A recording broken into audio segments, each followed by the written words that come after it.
two lineups today, and both teams have only made one change. The one change for Torquay is a welcome return for Jordan Dyer. Picked up an injury against Farnborough, and it turned out to be more serious than what we first expected. Over just up the road, actually, not too far from here. He comes into the side. Finn Tonks drops down to the bench, and we'll see Finley Crass moving out to the right side on what would probably be a 5-man defence, maybe a 3-man defence, whichever way you prefer to go and see these formations. So James Hammond will start in goal. Finley Crass will be on the right wing with Matt Castle on the left wing back roles. The three central defenders are Jordan Dyer, Sam Dreyer and Jay Falston. Oscar Frelke will be sitting in the middle of the midfield with Dan Hayfield and Will Jenkins-Davies, and it'll be Ben Seymour and Cody Cook up top with Liam Kasani. A return to the bench for Omar Musa, Brad Ash, Finn Tonks and Ollie Tomlinson available for Paul Watton today. Speaking to Paul before the game, he was saying we've got Dyer fit. He's been training for 10 days because the weird way the fixtures have been for Torquay United since the exit in the FA Cup. Dyer comes in because Paul Watton looks at Eastbourne and goes that they're a bit more of a threat when it comes to being in the air, and if you've got Jordan Dyer at your disposal, you're going to use him over Finn Tonks.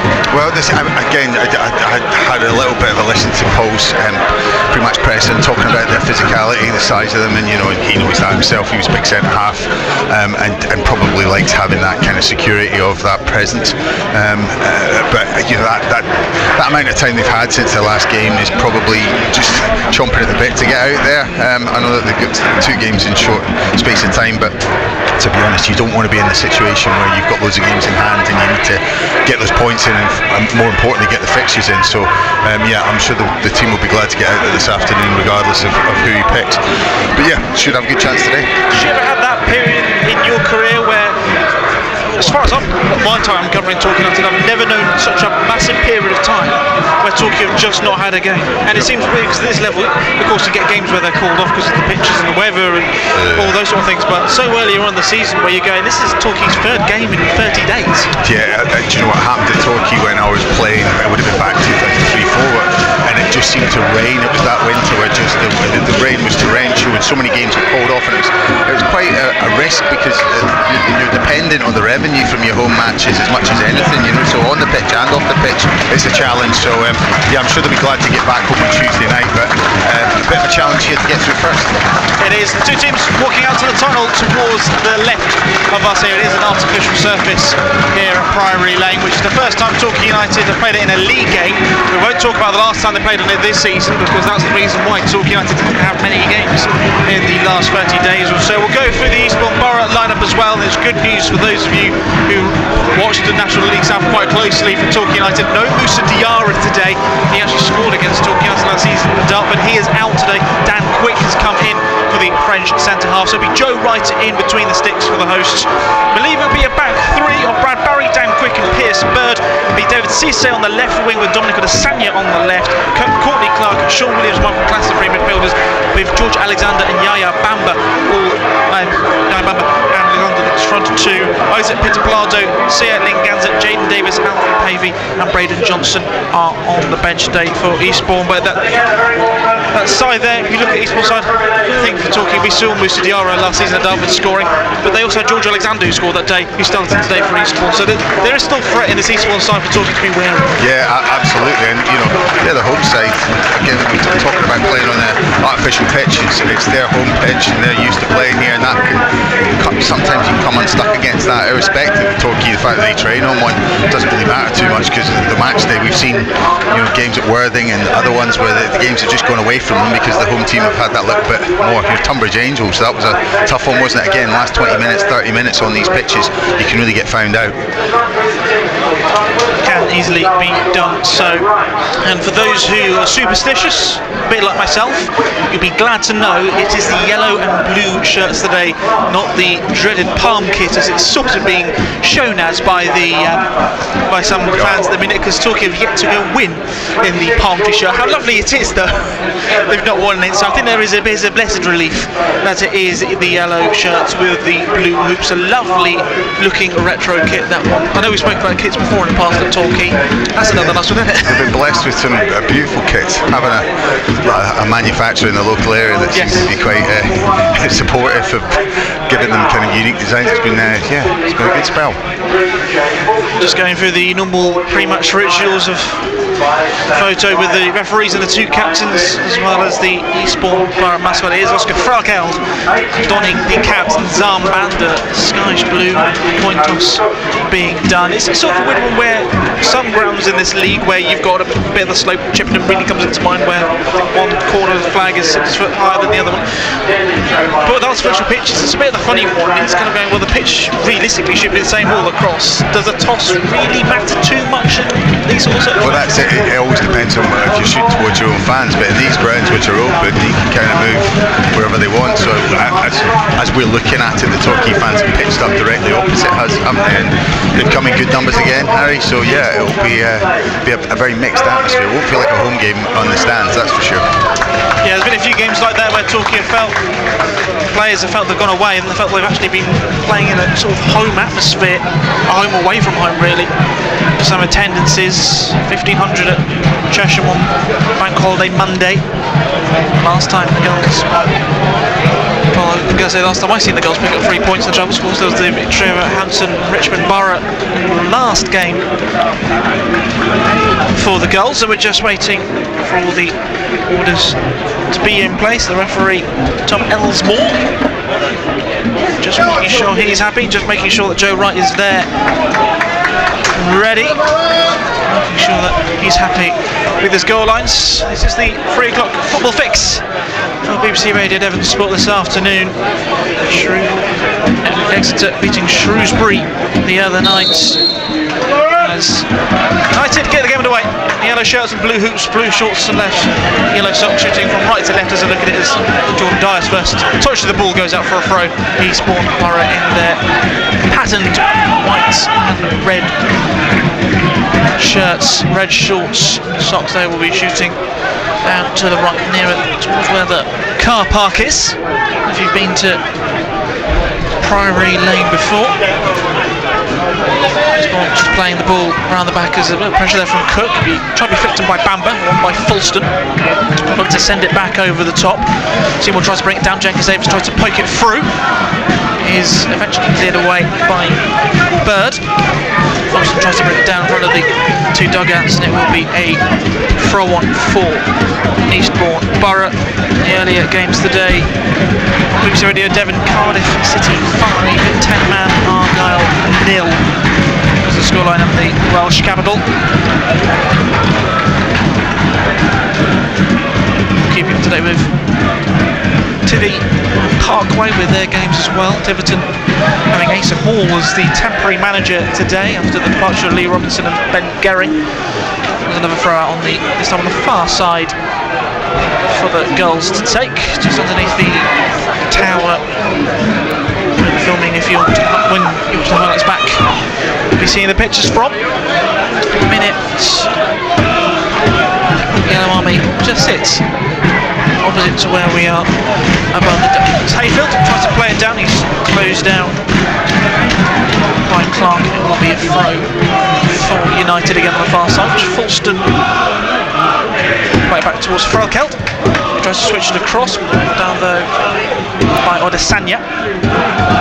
Alexander tries to turn away as the Eastbourne man tries to get through towards Yaya Bamber, but James Hammond in the all green with his Torquay United hat. I'm sure he wears a club shot, might be sung later towards him with a hat of choice. Line goes from Hammond. Both Cook and Carson went for it, went over both of them, and Eastbourne clear it away. Dyer wins the tussle. It's brought down on the halfway line by Clark. Tries to feed it through towards Bamber. Fulston wins it back under the pressure from Bamber. The referee says there's too much pressure there from the former Cray Wanderers man. It'll be a free kick for United on the halfway line, 0-0.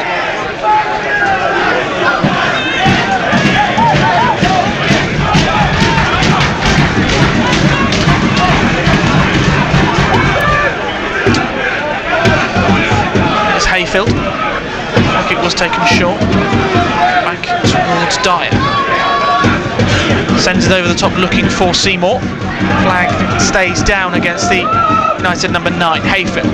Tries to turn away looking for an overlap of Krask, who gets the cross in low looking for Cook. Be cleared away by Brad Barry for a throw for Torquay out on the far side.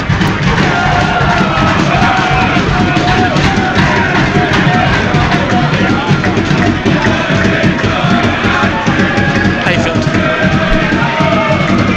tries to poke it through looking for Seymour. Bird attempts to clear it straight to Seymour. It will be a again from for Eastbourne. Borough on the far side.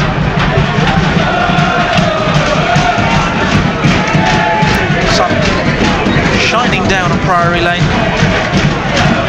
Don't have many of these sunny days left this month, especially with the weather this morning. Shaking it down with rain in this part of the world. Here is Bamba. Tries to turn away from Falston, a little shove in the back by Falston. Finding Cisse. Then plays it back in towards the feet of Dan Quick, once on the books at Crystal Palace. I think at one point with a youth move to Borussia Dortmund. Long looking for Bamba again, over the head of him and Falston. Falston can recover. Just hacked that one away out for a throw on now for Eastbourne. A lot of the play coming down the wings of the pitch so far is Quick. We'll throw it back towards the captain Brad Barry. Had a temporary spell as interim manager here last season before the appointment of Adam Murray. Puts it over the top, brought down. It's now with Bamba on the edge of it. Shapes up to shoot. There by Dreyer. Carson will just wait for the pace of the ball to go away, looking for Cook down the far side, but it will go out for a throw for Eastbourne Borough. Grits, your assessment of the first half? I mean, it's competitive first few minutes, isn't it? Both teams it's a little bit scrappy, but always is on these sort of pitches because both teams look very fresh. So getting into the tackle quickly, hard to build it up. As you see, both teams going comfortable to go long. Not really found their range yet, more found the touchline than teammates, but at the same time you see the direction from Eastbourne, happy to go in behind and look to stretch it out. Dyer with the throw out on the far side for United. Long it goes, flipped on by Cook, brought down by Eastbourne and poked in towards Bamba. Tries to played in towards Adesanya, but James Davis picks up the ball. Carson looks to send it long looking for Seymour. Barry wins the aerial contest in the vastly experienced Sean Williams can find Brad Barry. Back out towards Quick, one of the dugouts. Sends it forward, header by Falston. Dyer knock it back in towards James Hammond. Just working each other out so far. Dyer playing that 1-2 with Finley Krask. Now switch the ball out towards the left hand side for Falston. Jenkins Davis keeps it in play. It's better for Torquay, isn't it? Just get everyone a touch of the ball, get to the pace of it a little bit more. Possession. It's also just working out where the pitch is, because no 3G pitch is the same. Yeah, no, absolutely. I think that's it. You get to the speed of it, don't you? You start to judge the ball. But yeah, good pattern of play, and I like the shape of Torquay so far. They've been disciplined. There's a long ball sent over the top. Pierce Bird manages to knock it out for a throw. Opportunity from this throw for United. Here's the 1-2 with Hayfield as Kratz back to Dyer. Turns the middle towards Frailkeld, and it's been dispossessed, picked up by Sean Williams. A lot of pace in this from Eastbourne. Being turned away here, can Michael Klass looking to send it out towards the right side towards Cisse. It's read well there by Carson. Retrieved by James Hammond, who will throw it out quickly towards Jordan Dyer. Looks up, sends it long looking for Cook. Header up initially by Quick, falls into Seymour, who stands onto the ball. He's managed to retain possession. Got his ankles clipped there by the Eastbourne man, but United still in possession with Hayfield. Plays the 1-2 with Cook in towards the penalty area, but it's recovered there by Dan Quick. Cleared away by Brad Barry.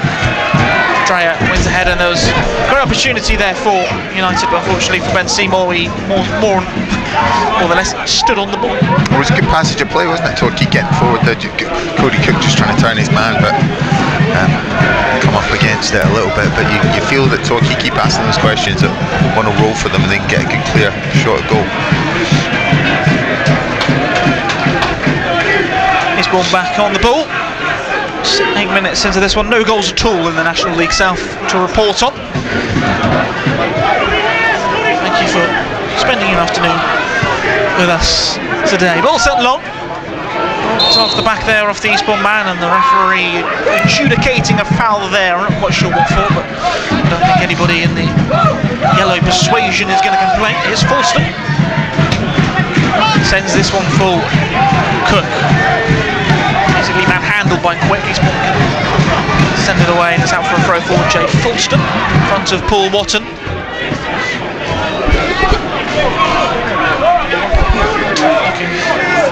An option, Cook, Carson, WJD.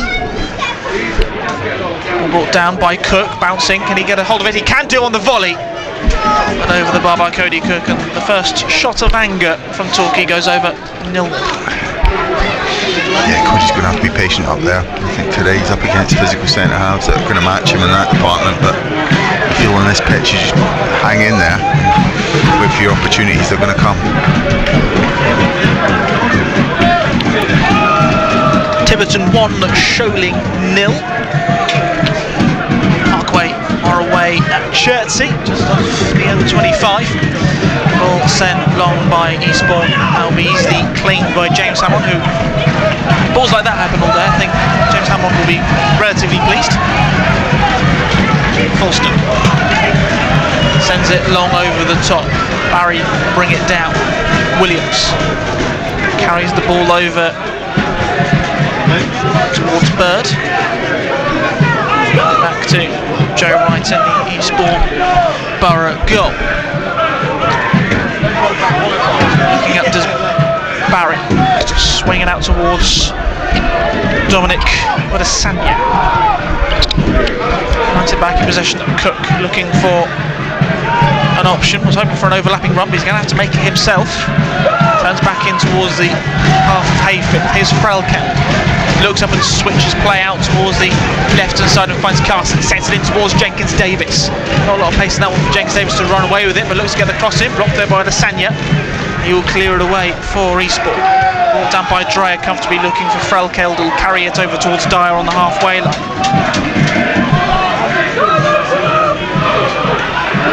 Krask finds Hayfield out on the right side. Pass nearly intercepted there by Michael Klass. United trying to play the ball forward. Pearsburg gets in the way and out for a throw. Dorking 1, Salisbury 0 is the opening goal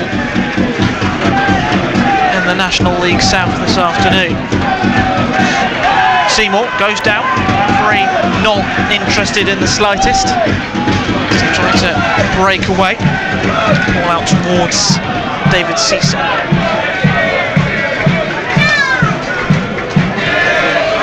Quick. Now finds Pearsburg.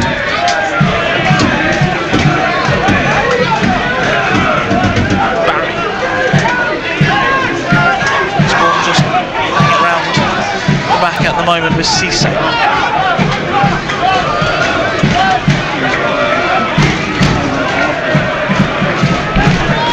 Williams, Klass back in towards Sean Williams, who will look up, try to set it through in towards Yaya Bamba, who's breaking to the penalty area. And James Hammond diving quickly to it. United calm the game down again. You feel if the pitch had slowed that one down a little bit, he was in. It was great goalkeeping in the end to come out and claim that, but yeah, it just shows you the danger it can. Just a well measured through ball and in behind, it's always the danger, isn't it? The pace there of Yaya Bamba. Once a Crow Wanderers actually had a quite good spell in the Isthmian Premier there. Fulston knocks back in towards the feet of James Hammond. Alexander putting him under pressure and he manages to clear it away. Brought down by Eastbourne. To feed it through. Williams knocks it back into Klaus, who tries to scoop it over the top. Carson reads the initial header, heads it high in the air, gets a second, and it's flicked on by Frelkeld. Seymour dropping it deep to try and gain possession for United. It's now with Hayfield, just plays it out towards Kraska, will launch it over the top in the clash between the Clarets and the Blue at the Bob Lucas. It's Chesham who lead Weymouth by a goal to 0. Pressure starting to build a little bit on Mark Mosley down there.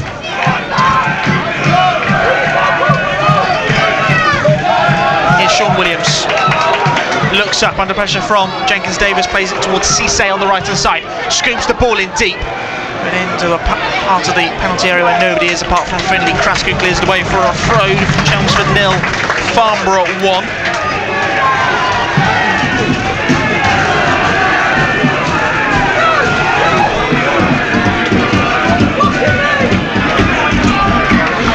Torquay fans make themselves known on the far side, don't they, Harry?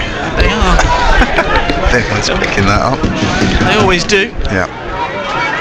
Quite a good cluster. I know, it's good following. It is a fair way to come, isn't it? I mean, geographically, South Coast, but it's a long old trip.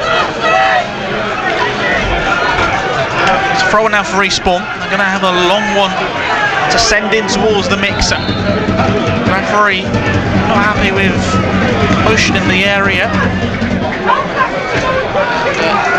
Just a talking between Jay Falston and George Alexander. Alexander now leaving the scene, but he's now going to be picked up by Carson. A little swap there as Bamba comes in. It's going to be a long throw from Eastbourne in front of the flock of the Yellow Army on the opposite side. Flicked on there. I think Frelkeld may have got the last touch. He did now for a corner.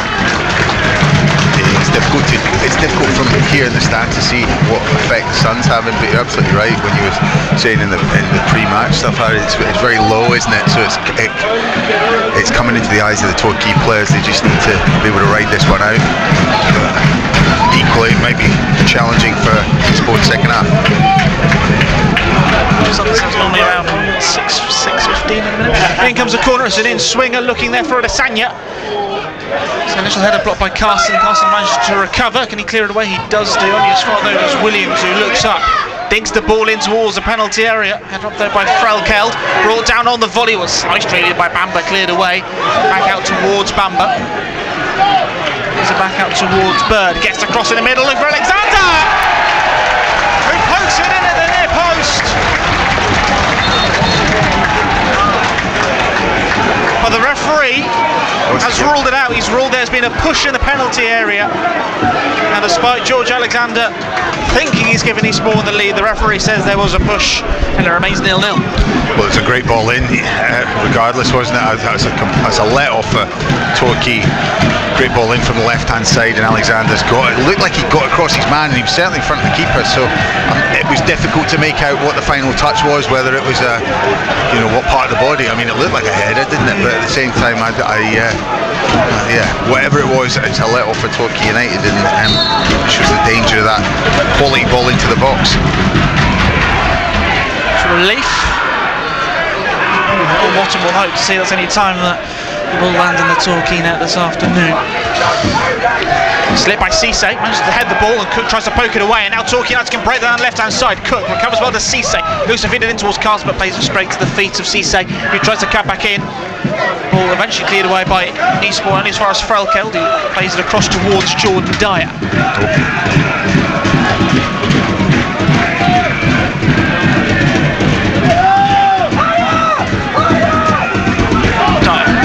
Plays them. Keep playing them 1-2 with Kraska. Really struggling. I know. Dyer. I think Frelkeld's just trying to get into a pocket here where you can start picking it up, but he's being closely marked. Frelkeld looks to knock it over the top, looking for Carson. Turned away by Brad Barry. Be a throw for United. Jenkins Davis. Carson brings it down back to Jenkins Davis onto his right foot. He's on. Carson. Frelkeld dummies it for Dreyer. Goals are flying in at It's better. in Essex. Chelmsford 1, Farnborough 2. Dyer. Holstein. Hayfield. Looks knock it over the top towards Seymour.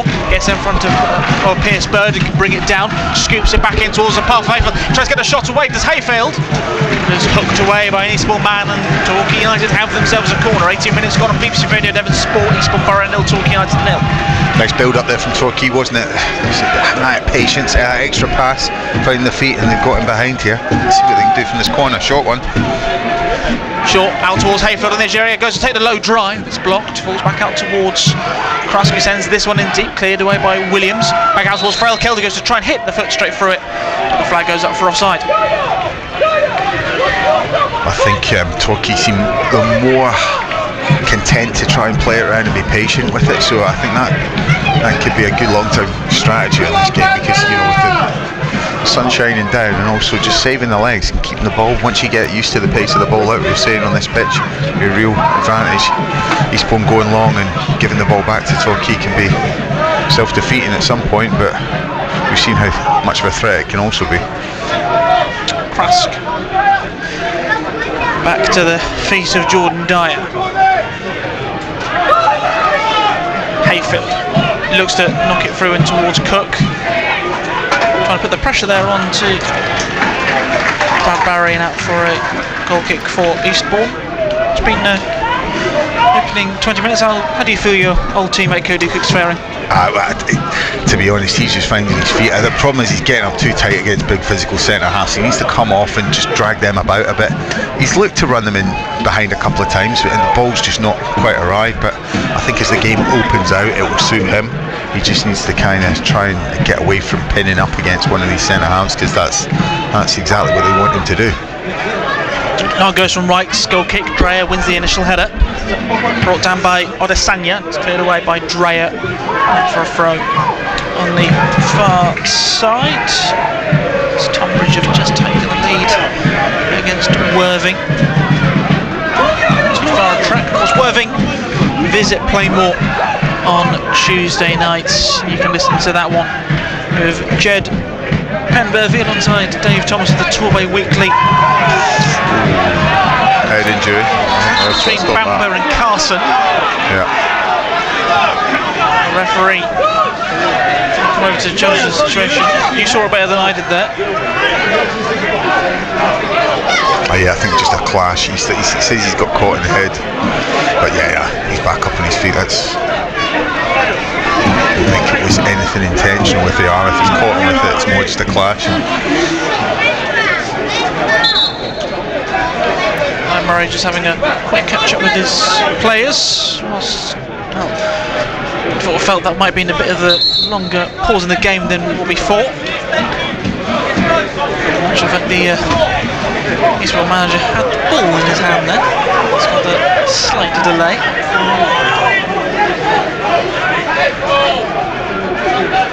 On the drop ball, it does return to Eastbourne's possession.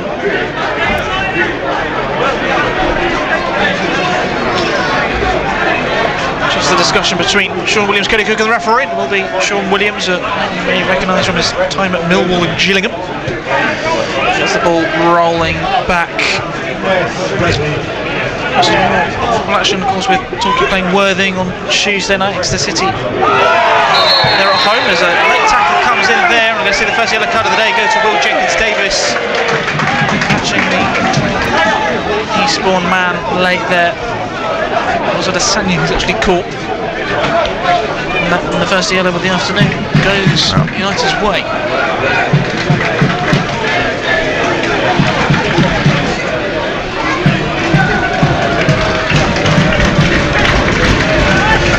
Saying Exeter playing Reading, St James's Park on Tuesday night, and then those of you who are part of the Mars and Gritton fan club, you can listen to him again, BBC Radio Devon, as Argyle go to the Den.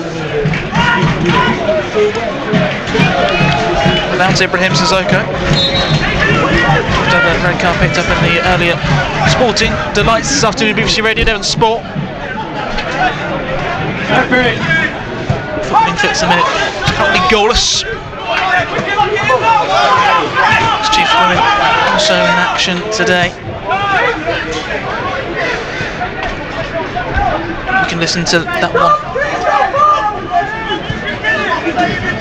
if you want, on the 95.8 FM next to East Devon, or on Freeview 712, as well as the BBC Sports website. So much has gone on since the clash and the yellow card in the end for Will Jenkins-Davis.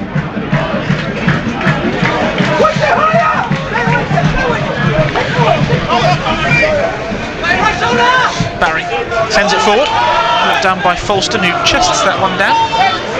Pressure from Bamba, sends it away again. Header won by Barry, picked up by Hayfield, who can send it out towards Krask on the right hand side, back in towards the feet of Hayfield. Looks up and finds Dreyer.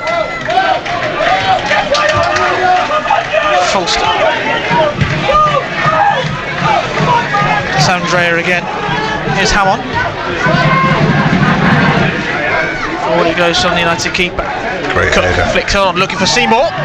And the referee does give the free kick. He obviously went to go and claim the ball with Pierce Spur, but in trying to do so, he wrapped his leg around the midriff there of Ben Seymour. The referee seen that was a free kick. I don't think that's card worthy, because it wasn't malicious. Well, it's better link-up play. Cody Cook getting the flick on. Seymour reading it well. That's what he needs to be able to do. Cody's got to be effective in that department, but let's see if we can get the ball in the box for him. More pressure on David Noble. That's Clarence Park, St Albans City 0, Welling United 1. Jenkins-Davis with a free kick for United. Sends it in towards a penalty area looking for Dreyer. Flicked up initially by Barry, brought down by Falston. Outside left side, gets a cross in towards the middle. Sean Williams can clear that away. But picked up there by Frelkeld. Sets it back to Will Jenkins-Davis. Hayfield. Krask turns it back into Jenkins-Davis, who's going to have to be playing it back towards James Hammond, which not pleasing some of the Yellow Army opposite Tuss. Hammond can send this long for United, looking for Cook. Manages to, well, was riding the player, managed to flick it back up with his heel there. Frelkeld knocks it in towards the middle, and Hayfield can take it away from Jenkins-Davis. Plays it out towards Finney Krask before Alexander can get there. Knocked forward in towards Hayfield, trying to get there in front of Pierce Bird. Pierce Bird launches that ball into the AstroTurf pitch, and is it going to be bounced back in? No, it's another ball. One of the volunteers here wants to go and retrieve. I think this is suiting Torquay, in all honesty. Harry, just as you're saying, you see from the flag, the St John's ambulance flag in the distance, the wind's going from left to right. The sun is in the eyes of the Torquay players this half. You would hope that maybe those just little things like that might play out for them in the second half. Usually, as we said on these pitches, the game opens up in the last 20 minutes, and you've just got to have to be the team with the most energy and the best players on the pitch at that point. And I'd say that Torquay look like the ones that want to play football more on this. So positive signs. Need to turn it into some positive action. Eventually given a free kick. There was Cody Cook after being thrown to the ground. There was a bit of hesitation before a frantic wave from the assistant on the far side. Do have the referee's assessor on this bench. It's a good position, isn't it? It's a good position now for United to go and swing it in. It's going to be Matt Cast on the left foot, down the right hand side, just inside the penalty area, but on the right of it, if you know what I mean. Just a one-man wall. I'm expecting many in the middle for this one. Frelkeld and Hayfield are waiting on the edge of it. So is Will Jenkins-Davis. Cooks at the far stick. Carson, two arms raised in the air, looks to get this free kick in towards the middle, right, punches it away before Dreyer could get his head onto that one. Falls out towards Krask as everybody rushes out the penalty area. Ball sent over the top, brought down by Cisse, falls in towards the feet of Matt Carson, brings it down, gets away from one man. Can he get the cross back in? No, he's run out of pitch and he's clattered there into the metal bar, but luckily for him, it wasn't serious whatsoever, and he's able to get back up soon. And Eastbourne will take the quick goal kick. I always favour these metal bars and barriers at this level being so close to the pitch, especially after Alex Fletcher's Fletcher of the barriers at Bath City last season, which unfortunately seen from the Torquay man retire from that injury. There's an injury concern here for Eastbourne. Yaya Bamba has gone down. Little pressure from Falston, referee adjudicating that one to be time to pause and everybody can gather themselves, gather their thoughts, have a quick word with the management's teams. I know you said a little bit in a minute, but what talking you need to do, but with the way this pitch is, the way this game is, take positives out of this one so far for the girls. Well, yes, I mean, obviously it's not a great tempo to it, is it? I mean, both teams are trying to impose themselves on the opposition, but it's kind of, no one is really coming out as the clear dominant team, but I like the way that Torquay are trying to get it down and play on this pitch, and as I said, I think that'll be the better long-term strategy on this pitch, but as I said, the threat that Eastbourne have in kind of physicality and a couple of quality balls in the box that we've seen that could have hurt Torquay, so I have to just stick to it. But you're very much Torquay mindset, being the away team, you've got to come here and just defend and be the disciplined side that, you know, look to get something out of the game, and then if they can affect it going forward, then even better. But you know, 2 games in 3 days, you've got to think about that as well. Yeah, Worthing at home at Tuesday night, the long-awaited return to Plainmoor, which I'm sure many of the Yellow Army and many of the club are looking forward to having action back in the Bay again. If you can't make it, next side, Axel goal, we'll be able to listen to that one, BBC Radio Sport, Jed Penbervy, Dave Thomas on Tuesday. National League himself gets back into the swing of things after a few FA Cup rounds. Cisse with a throw, short to Class. Falco last. Yes, he did. Falco will say he didn't, but professional that he is, back into the mindset of marking his man as it's thrown back towards Brad Barry. Quick. Pokes it in towards the middle to Adesanya, who looks up. And Barry wanting his players to move it quicker. Quick to Barry, finding Pierce Bird. Now it's quick again. Sends it over the top, brought down by Bamba, pokes out towards Cisse. Gets the cross in towards middle, looking for Alexander. Time manages to get his head onto that one first, and Hayfield can bring it down first before clearing away, looking for Cook, who's under the pressure from Brad Barry.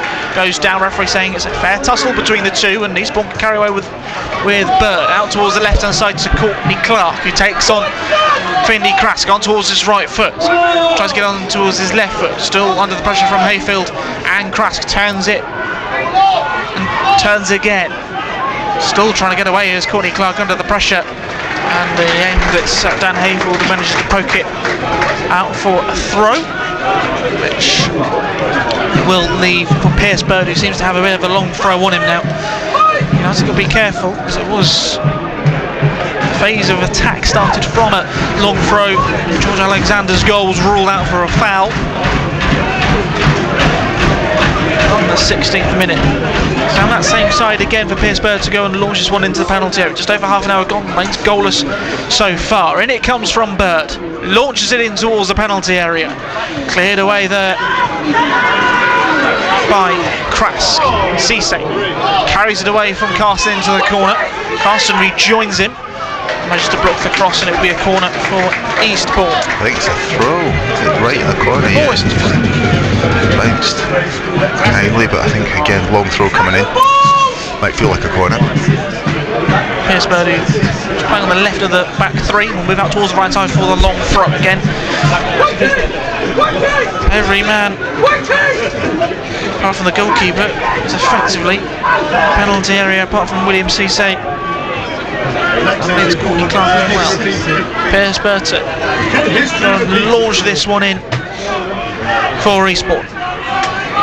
Flicked on. I think that may have been off the Eastbourne man last. The referee in the distance says no. It did go off a Torquay man. I'm not sure which one. I've got to defend another corner.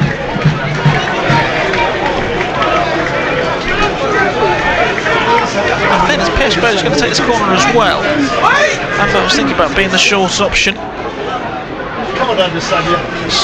Raised his 2 hands in the air. Class is moving in towards Hammond. Alexander and Barry are all there in the 6-yard box. In it comes from Bird, looking in towards the middle. Hammond tries to scramble at it. It's cleared off the line. The referee's not giving it. The linesman's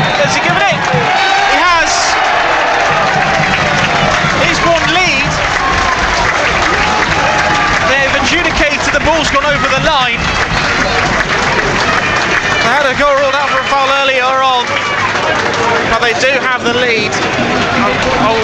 I'll wait to see who they originally credited it to, but Eastbourne do have the lead.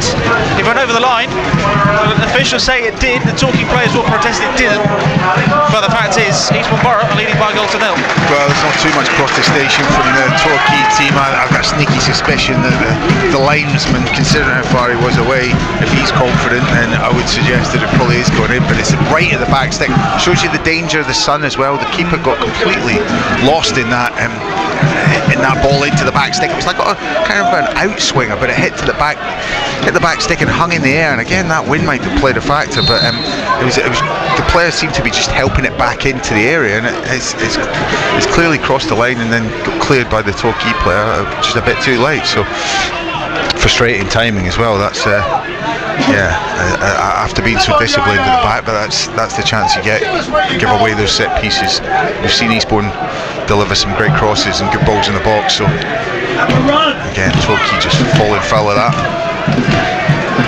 The guys on the Torquay Twitter or X account, whichever you call it, credited George Alexander with it. And that means he's scored his last 2 games against the Guards, scoring in the 3-0 win that Dartford had maybe this time last year against Torquay.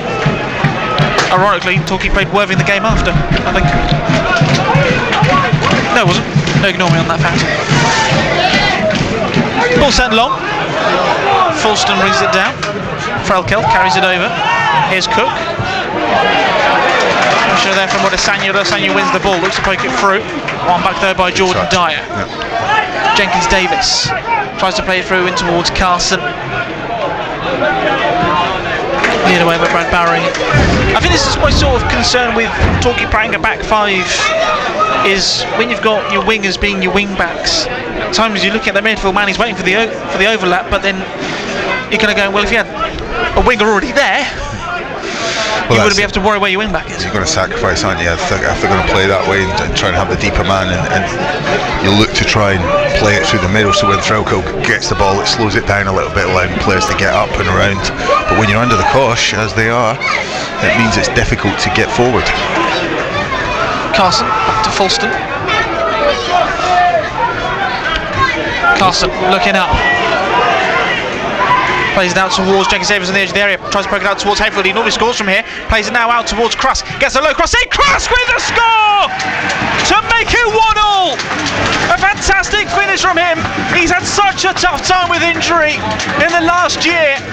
And as soon as Torquay concede, they've got it equalised. And it's Finley Cruss with a goal. 1-0. Well, you're going to say great finish, but Eastbourne will be disappointed with that. I mean, again, the passing around the box, a little bit unchallenged from Torquay, so moved the ball well, got in that overlap, and I think I'm not sure, was it Dan Hayfield that just rolled the ball into him? Great touch and finish from Kraft, but wonderful response from Torquay.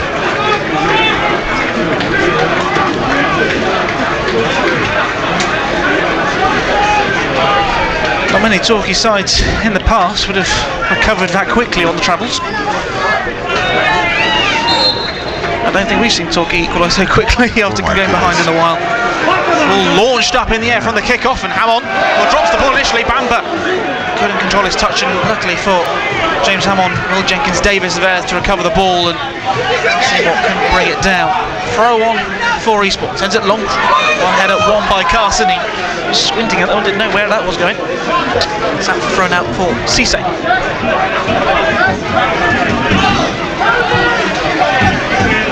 Quick. Finds Barry. Looks to try and poke it through, and the touch is poor from Odesanya, picked up by Jenkins Davis, now with Carson. Fulston. Back towards James Hammond, who will send it over the halfway line. Header one by Barry, sort of clattering into the back of Seymour, but Frelkel can bring it down towards Jordan Dyer.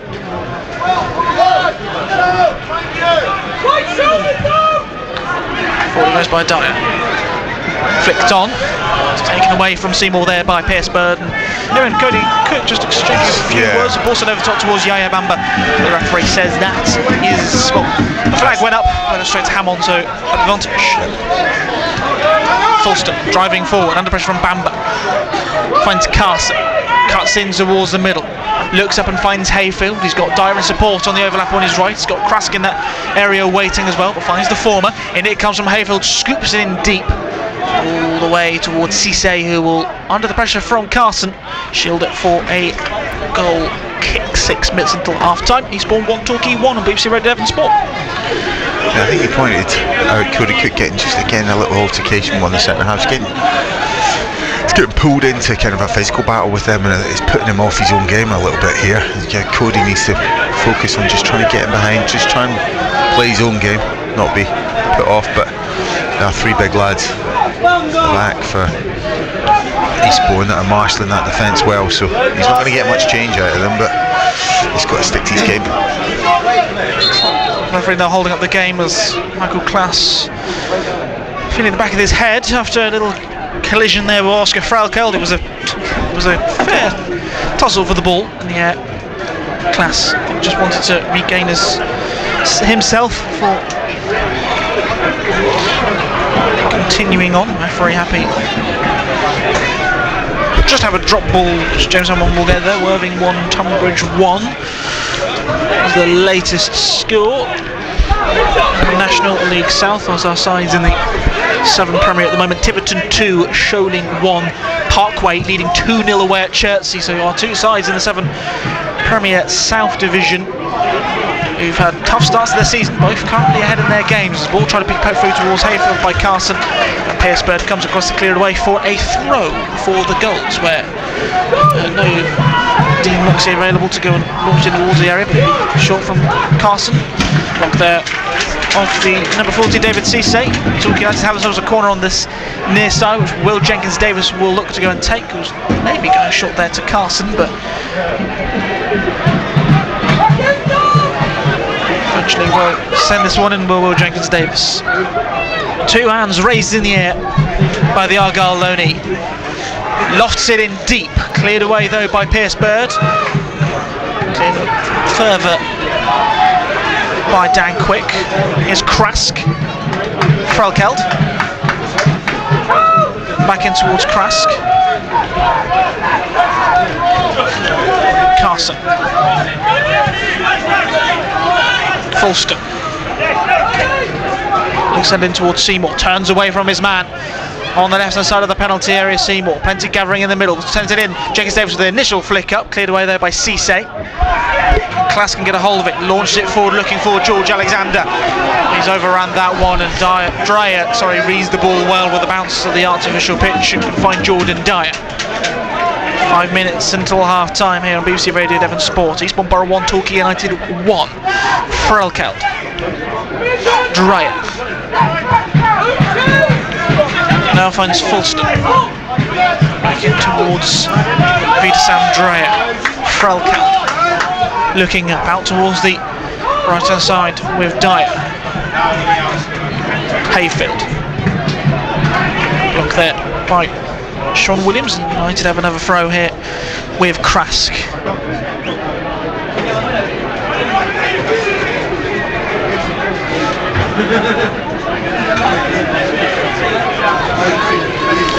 Hayfield tries to carry it forward, flicked back up in the air by the Eastbourne man. Frelkeld can bring it down in front of Klaas. Hayfield. Back to Frelkeld. That's better play, isn't it? If they're going through Frelkeld there, he's comfortable getting the ball when he's under pressure as well. You just play through a player like that, it just means you keep the ball a little bit longer.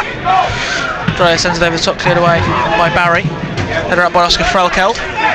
Fulston. Oh, nice touch. Frelkeld. Carson. Jenkins-Davis looks up, tries to play through to Seymour. Seymour just didn't have his feet adjusted for that pass from WJD. 2 goals in quick succession. Chippenham Town 1, Hemel Hempstead 0, and Enfield 1, Averley 0. A big game at the bottom there between Enfield and Averley. Enfield, I think they've been through the most amount of players in the National League South so far this season, whilst Averley, a little bit of second season syndrome and losing some of their big names to clubs in the Football League. And that long ball from right, luckily for James Hammond, he's not going to be beaten by it. It's a decent keep there for the I know. keeper. And you know, the wind, I think that it's difficult for us to kind of get a gauge on that, but the wind and the sun have been massive factors. And the Torquay keeper Hammer, he's struggled in that, you know, and they'll be disappointed with the way they conceded that goal, but I'd still say Watton will probably be the happier of the two managers going in. Falston.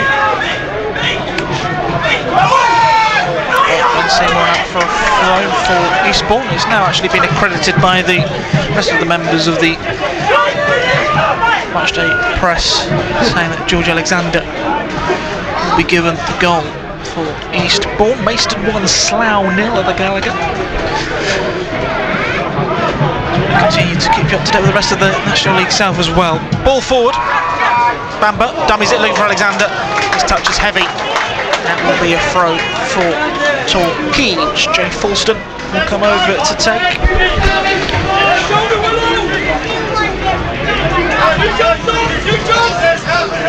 Falston, who's got the sun right in his eyes as he looks to go and launches forward. He's got Cook he's aiming for. He manages to flick it on. Sanya gets in front of Jenkins Davis. Ball down by Dreyer. Carson under the pressure from Cisse. Gets a first initial touch, but Cisse tries to play it forward. Wins it off Bamber. Falston kept in play there by Carson. Here's Frelkeld. That's all right. Knocks his boot straight through that one. Just clear the ball away from that final third and into the feet of Joe Wright. And as soon as Enfield score, Averley have equalised 1-0 on Memorial Ground. That's a game not too far off on the calendar. As trip to Enfield Town the first time Torquay will play a team for the second occasion of the season. Looking forward to ticking off a new ground that one. And next month goes from James Hammond. Bamber brings it down and towards Jordan Dyer. Western Superman 0, Bournemouth 0 as the first half-time score as the ball flipped back on by Bird. Western Superman extremely pleased with the FA Cup draw against Bristol Rovers.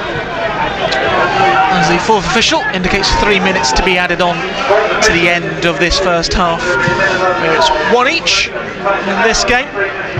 Dreyer with the initial header up. Ball down by Cisse. Here's Bamber. Tries to turn away, picked up by Jenkins Davis. Squares it in towards the middle, and Dyer gets there first and launches that one forward. Pierce Bird plays it back towards Joe Wright with the presence of Ben Seymour behind him. Long it shall go from Wright. Sends it forward. Falston. Poor header from him. Can it find Alexander? No, it can't, because Jordan Hires managed to hook it over. Brought down though, and here is Clark. Back into Alexander, who tries to scoop it in towards the back of the United goal. Out for a goal kick as listeners from the Exeter Chiefs women's game at Gloucester Hartbury join us for the final few moments, 3 additional minutes at the end of this first half, where Eastbourne Borough took the lead via George Alexander, cancelled almost immediately by the former Argyle youngster Finley Krask. It's going to be James Hammond to send it forward for United, but left by Cisse out for a throw for the Gulls.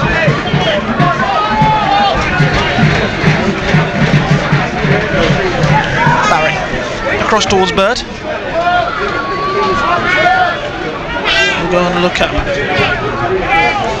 Barry. Plays it across towards Quick. Cisse plays it back in towards the feet of Quick. Playing around the back here, Eastbourne. That's great stuff from Torquay. Great shape from them, and just that tempo, that pressure, just forcing Eastbourne to go all the way back to the keeper. Here's Pierce Bird.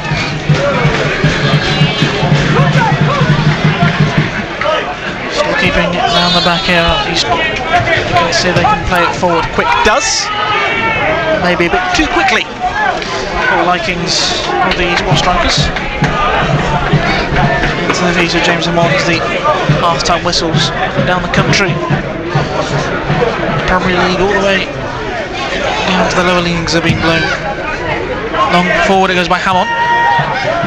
Seymour Flicked on there by Desanya, brought down by Klaus, who will launch it over the top, looking for George Alexander. Brings it down, looking there for Klaus, tries to knock it in towards the feet of Bamba. Is Alexander. Plays it back to Cisse. Under pressure from Carsten Cisse, gets across in towards the middle, Dyer can clear it away. For a throw on for Eastbourne. Now they've got an opportunity now from a long throw from Piers Bird.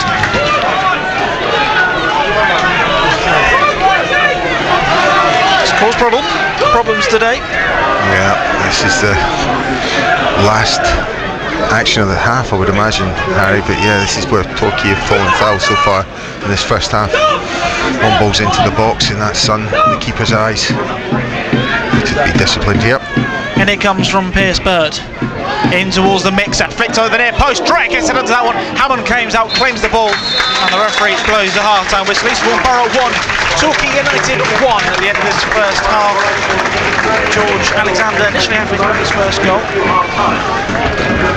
and then from that, Alexander had the ball in the back of the net, but the referee adjudged there was a push on the Torquay United man, ruling that one out, but Alexander did eventually get his goal. It was a corner from Piers Bird on this near side, floating towards the back stick, the wings catching the ball in the air. It bounced around. Alexander seemed to have got the final touch in it before Jordan Dyer, we thought, did clear it off the line, but the husband on the near side, who has a lot better view than we do, and judging the ball had crossed over the line. But Torquay United seems a little bit of a change since the new ownership coming in, instead of sitting back and hoping that Eastbourne don't go and get a second one. Young Finley Krask, man who's had such a tough first season at Torquay United, will want to keep faith in the former Argyle youngster. And when United were playing the ball across the back of the penalty area, played it out to Hayfield, found Krask, who seemed to have all the time in the world to lash it into the back of Joe Wright's goal. Torquay United will be shooting with the sun in the Eastbourne eyes in the second half, and hopefully the wind in their favour to hopefully take advantage. But Grits, from that quick summary, how do you feel that first half went for Torquay United? Well, I think Torquay have been really disciplined, like the shape, like the way they've gone about it. I mean, the conditions, as you said, a little bit sun in their eyes, and that wind, I think it has a factor. But yeah, I'd say Paul Watton have been happy with the two. Well, it's Krask's goal which cancels out George Alexander's. Join us for the second half. Full commentary on the second half is the break here at Priory Lane. It's Eastbourne Borough 1, Torquay United 1. If you know your supermarket sweep, are you ready to go shopping? From your Sussian sweep, you'll love the Golden Hour. Take these broken wings. All that she wants is another baby.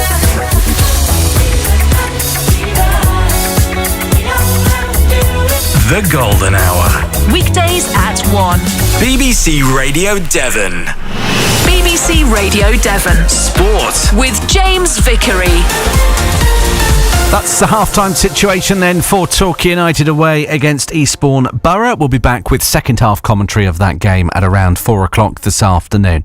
Our other 3 o'clock game is in the rugby, and it's in the PWR for the Exeter Chiefs women, who are away against Gloucester Hartpury. Let's get a half-time report on this one from Georgia Cornish. This is a much tighter game that we've seen in the last few clashes between these two teams.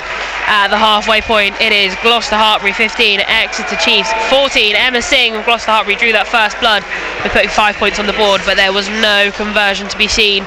Exeter then put 2 converted tries on the board, with newcomer Michaela Nelson putting a fantastic first try on the board for the team. And it was just brilliantly well matched. The absolute power in our pack today has been immense, and we've really used our momentum well to carry through. Our teams are just heading back out onto the pitch now for what's hoping to be a second very exciting half. If we can get as good a half this time as we did the first half, it's going to be a really good, exciting finish. Really tight game, I think, altogether.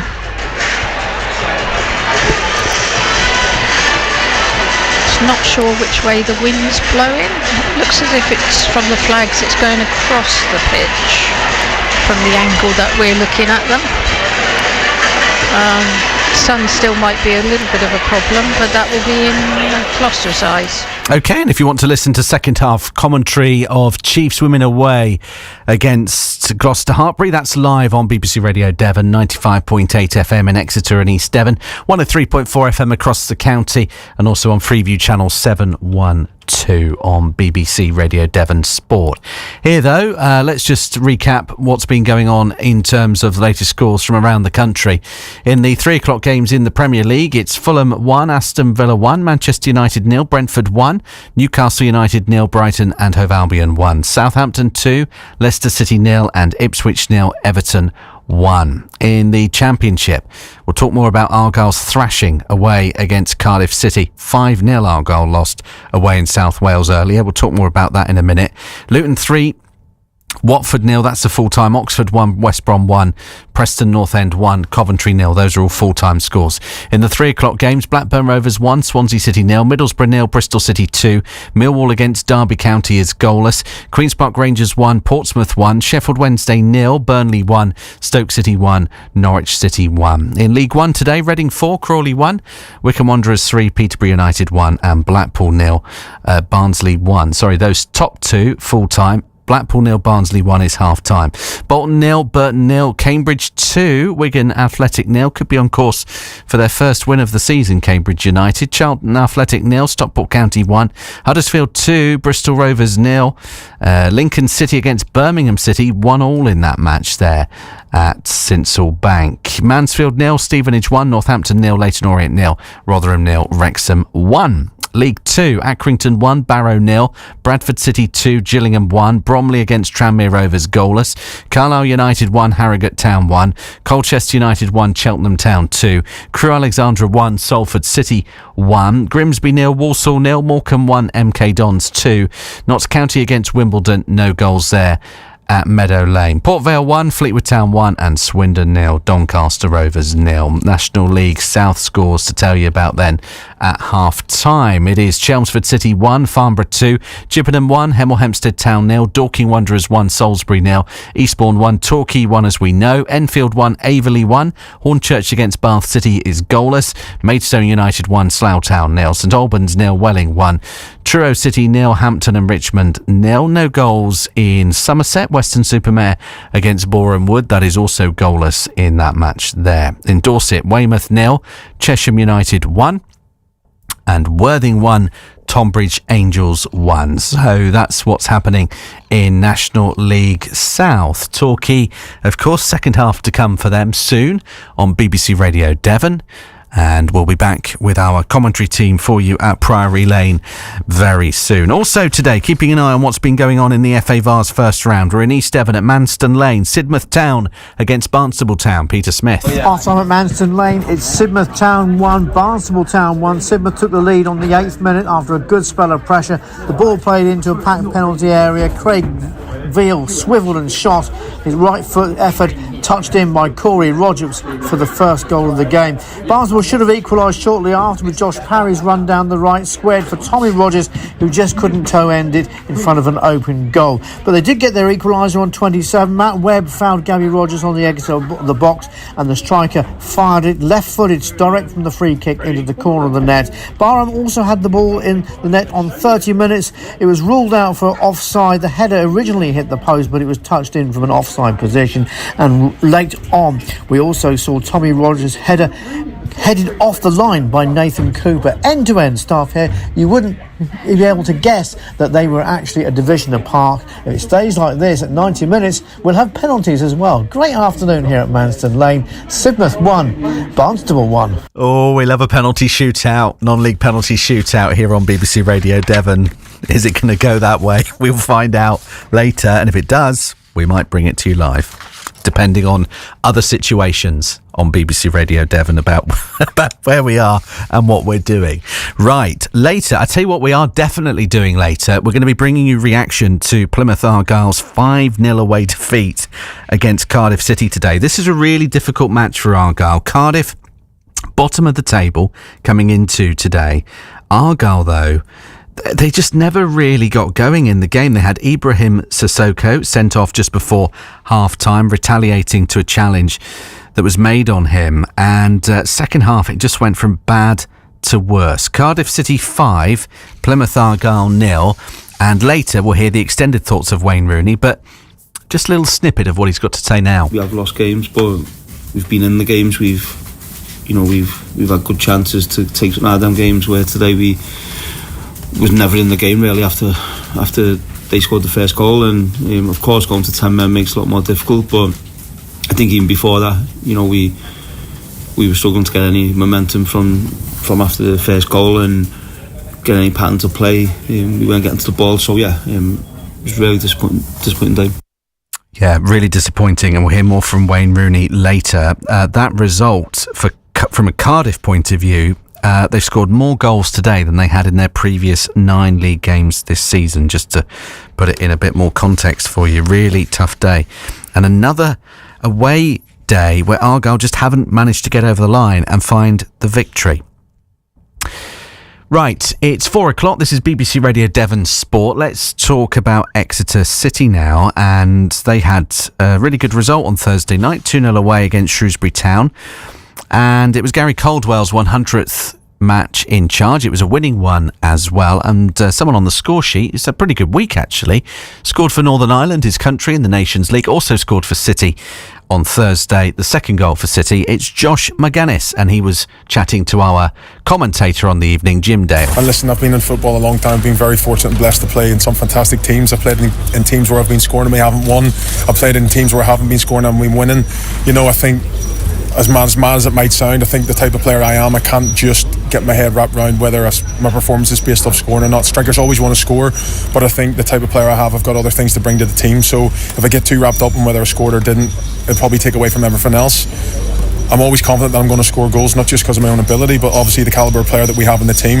And if you continue to do stuff right in training, eventually, the doors will be open. And thank God tonight I was able to walk through it. So the last couple of days have been absolutely brilliant, fantastic for myself personally. But first and foremost, we managed to win for Northern Ireland, takes us top of the Nation League. We managed to win tonight, takes us in the top four and top 6 in League One. So hopefully God will win and we stay there and we keep pushing on. So what's your Exeter City journey been like then? Because it's a kind of different role for you. Don't mind me saying you're one of the more experienced in the squad. Listen, you've shown with the assist, now you've got the goal, but you've had the starting lineup, the 3 young attackers on the pitch, and you managed to bring that physicality, that know-how, that experience. So what's it like being the sort of the talisman, the leader of that group? Yeah, it's brilliant. Listen, I love the responsibility. I think in terms of there was a lot of question marks in terms of why I wanted to go so far south, and I've always, me and my agent, my representation, have always said, listen, we only go where I'm wanted, and the gaffer in the club made it very clear when I spoke to him in the summer that my role here would be valued. Of course, if I'm performing, I'm doing well, and that's managed to be the case. He made it very clear for me, he didn't just expect me to perform off the pitch, but he also expect me to set standards in and around the training ground, not just myself, but Gary Woods, Pierce Sweeney, Jack Fitz, Sean McDonald. We've got to be the standard bearers. So whether that's when we're winning, we've got to keep our feet in the ground, but if we're not winning, we've got to keep pushing through. You've got to separate the silver from the dross. I love the responsibility. I was managed to be captain last year of Wigan. I loved the role and responsibility. I loved having an impact, not just on the pitch but off the pitch, people listening to you, and that's what I had to bring this season. So the gaffer made it clear there's no black and white with the gaffer. He's very straight down the middle, he lets you know how it is, and I'm just trying to live up to that role as best I can. Well, it's clear that you still have that deep passion for the game and that love of it, and it was shown in front of those travelling fans that have had plenty of miles to cover already this season. Unbelievable. But you've been giving some cracking away performances. No, we have. Listen, I think obviously the one that let us down probably the most was Northampton away, but that was probably not through lack of performance, but maybe individual errors, and we're trying to learn from that, because as I said, we've got a massively young team that are learning on the job at times, which is fantastic, and then it's up to our senior players to build them through. But yeah, listen, if you're able to play football as a profession for at any stage, but I've managed to do it now for 16, it's going on 17 years, it's a truly blessing. I've been blessed by God, and for me to be able to have an opportunity to play for a club at Exeter, to try and be a part of history. The club's the highest they've ever finished is 8th, so anything above that, we're history makers, we're trailblazers. So we've always got that ambition, that target, but to do that is the end result. But to do that, you've got to be on it every day. The Saturday should be the easy part, because you're performing day in, day out, and you're holding standards. So we're managed to do stuff really, really well in training, and we're just trying our best to emulate that on a Saturday or Tuesday. Well, it's another win. Yeah. It's the first goal for Exeter City. One of many, hopefully, up to 4th. Yeah. It's been a good day. Amazing. Thank you so much. Get home safe. Yeah, really good performance from City. They're on a bit of a roll at the moment, although Gary Caldwell, the Exeter manager, always keeps his team grounded, saying quite openly, you're never too far away from a crisis in football, so never get too high when you're winning, never get too low when you're losing. Good advice, I think, in life, in general. What do you love about Devon in the autumn? Changing the colours, the bracken changing colour, the trees all changing colours, the brown's going. The hazelnut tree in my garden is producing a bumper crop and the squirrels are burying them all over my garden. I love the cold evenings, being able to snuggle up, having a hot water bottle. I go home, I have a nice shower, put my dressing gown on, put the fire on and just chill. Loving Devon in the autumn. Jumpers. I love jumpers. This is BBC Radio Devon. BBC Radio Devon. Sport. With James Vickery. Look then at the latest sports headlines. Tottenham beat West Ham 4-1 earlier. Fantastic win for Spurs that. Across half-time, Brentford lead at Old Trafford against Manchester United. Difficult times for Eric Ten Hag, the United boss. Everton were 1-0 up at Ipswich Town. Southampton leading Leicester City 2-0. Brighton 1-0 up at Newcastle United and 1-1 between Fulham and Aston Villa. In the Women's Super League, Brighton came from behind to draw 1-1 with Manchester United there. Brighton's equaliser was scored by the former United forward Nikita Paris. And in sailing, New Zealand retained the America's Cup by beating Great Britain in the 37th edition of the event. Ben Ainsley's Ineos Britannia team was 6-2 behind going into today's racing in Barcelona and needed to win the race 9 to stay in the best of 13 series in Spain. But New Zealand secured victory by 37 seconds to take an unassailable 7-2 lead. No pun intended. Unassailable. Get it?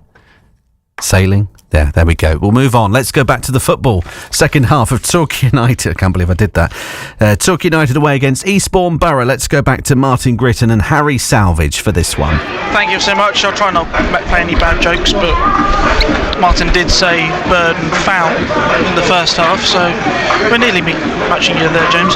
Just got the Torquay players out so far, and just waiting for the Eastbourne Borough players to arrive from the tunnel, which is actually behind the goal to our left as we see it. On the highlight packages you'll see it as on the right hand side. Grits, what do you think Paul was saying to his players at half time? 1-0, reacted very quickly after going down 1-0 in a game where they've sort of had the wind and the sun against them. Yeah, I think he was just tell them to keep at it, keep the discipline, keep their shape. You'll be slightly disappointed at a couple of the set pieces, so I'm sure he'll warn them of the danger again and stay focused. This half will be a different half of football. So, as I said, they're playing with the sun at their backs. They've got a little bit of wind. You know, good signs for Torquay in that regard. But we've seen how dangerous Eastbourne can be when they play the ball in behind, and very often playing into the wind can suit their style of play. So, but I've been this is the first time I've seen Torquay this season, right? And I've been very pleasantly surprised by what I've seen with what's going on at that club since perhaps me and you did the Welling game, and you know the administration going through all that, the upheaval, the transformation. You know, that's no mean feat. So all of that stuff happening off the pitch that is enabling this team to play on the pitch is a huge factor. So I'm delighted to see the team out there with a really hungry young side with lots of new faces, and you know they've set themselves up well in the first half for a result here. So let's see what they can build on. Both players are back out. It will be Eastbourne Borough who will be getting the second half underway here at Priory Lane. No changes to either side, so United only with Hammond in goal. The goal scorer Krask, Dyer, Dreyer, Falston and Carson, and the back five. Frolkel, and yellow carded Will Jenkins, Davis midfield with Ben Seymour, Cody Cook up top of bench, Sani, Musa, Ash, Thompson, Tomlinson as he's born. Get the ball rolling for the second 45 minutes of football. Here as James Amon has dropped the cap. I doubt he's given it to Joe Wright in the Eastbourne goal, because it's now Joe Wright who's going to have the sun in his eyes for the second half. He's in goal for Eastbourne. Brad Barry, Dan Quick and Pierce Bird, the back three. The right is Cisse, Connie Clark on the left. Midfield of Adesanya Williams and Michael Class with the front two of Yaya Bamba and the goal scorer George Alexander, Vlado, Genza, Davis, Pavey and Braden Johnson available from Adam Murray's side as he's knocking the ball around the back with Joe Wright in goal. So let's steer it back out towards Dan Quick. Right in the all blue, launches it forward, brought down by Williams. It's Hayfield juggling the ball away, trying to find some space. Eventually falls to Oscar Frelkel. Now with Sam Dreyer out towards Carson on the left hand side, who can knock it back in towards Dreyer. Cross to Dyer, sends it through. Barry with the header to try and pin it down. The difficulties to deal with, Harry, you know, that's the Torquay now a chance to occupy this half. Fulston plays the 1-2 there with Matt Carson, and the ball runs a bit far away as Hamill Hampstead Town 2-0 down at Harding Hewish against Chippenham Town. Latest goals in the National League South.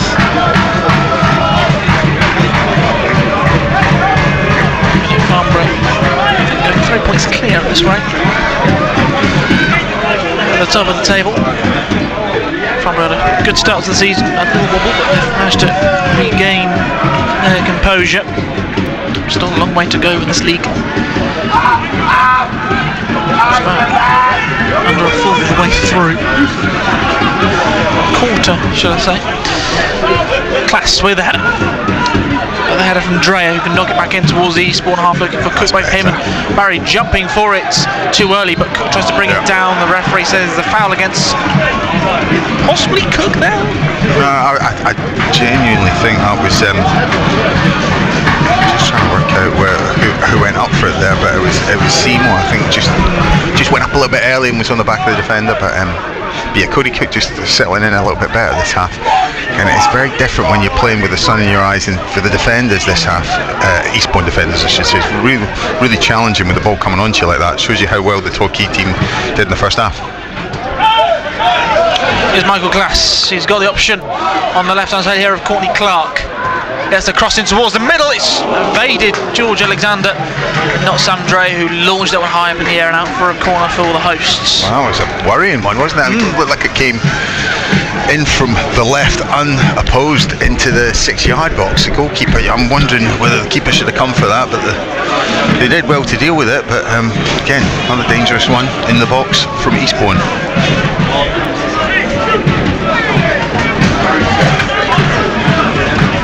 Our opportunity match Michael Class will take.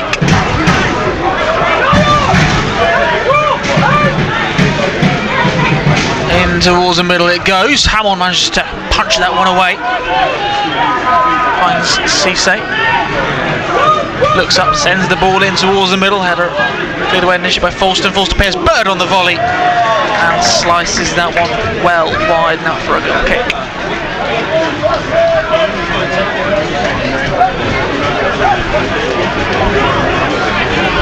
Weather in that early storm.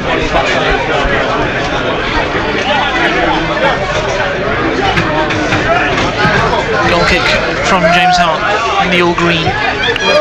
And something which you see a little bit more in the second half here from Cody Cook especially, because obviously you've got Barry who's been blinded by the sun a little bit. Cook goes for the header, knowing he's not going to win it. Barry then gets sold by it and the ball evades them both. With this is it, and what he's doing is actually he's timing it a lot better. He's just saying, well look, if I'm going up here, it's going to completely blind the defender from seeing the ball. So yeah, Cody using it well, but Seymour's got to try and get himself into a position where he can benefit from those balls. It's really difficult though. When you're away from home sometimes the last thing you get is really cohesive link-up play from the two strikers, right? Because your first thoughts are defensive and you're kind of just occupying spaces, but the two have got an opportunity this half and good balls up to them. We might see them get on the end of something. Pierce Bird sends it long down the channel, blocked there by Krask. Forced towards Class. Bird. Now finds Barry out towards the right hand side with Quick, finds Williams. Back out towards the cross coming in, brought down. Williams on the volley on the edge of the area, only carrying that one well wide. For a goal kick again for Torquay United. The danger again there, isn't it, Harry? Just looking at some of the quality they've got in Eastbourne, but again, a slow tempo to the game means they can creep up the pitch, and there's going to be a couple of chances that drop to them. Just whether they take them or not.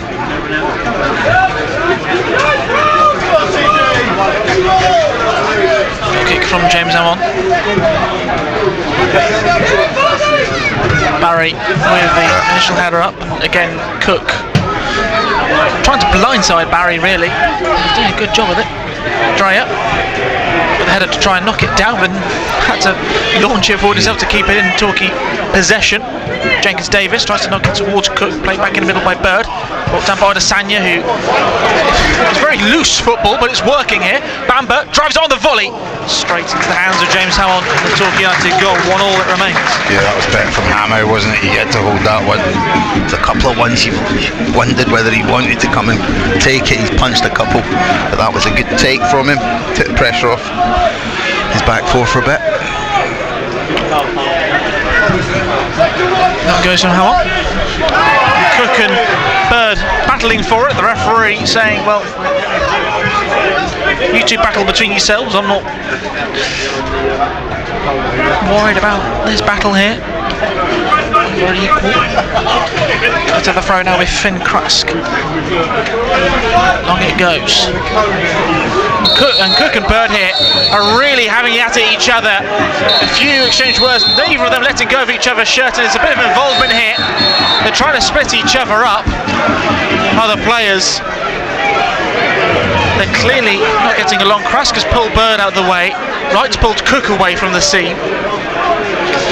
Well, the ref's not got hold of this in the start of the game. I don't know why he's not seen it, because they've both been holding on to each other. I mean, it's quite clear that Cody's backing into him and getting dragged into a fight here, but he is getting held, and you know, Bird's doing what defenders do and just trying to pin him. Now, if the ref just clear that up, but Cody's got to try and stay away from that. He's better than that. He can hurt that defender in a lot of other ways. And a yellow card for both players, which is justifiable. Yellow in the 54th minute for those who like to keep account.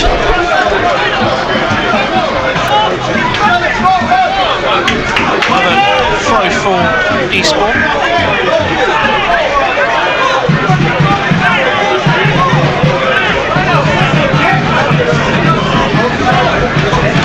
Torquay ball, was that?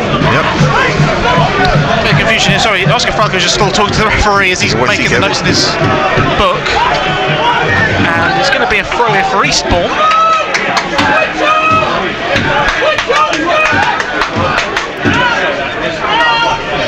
Just making paces forward is Bird.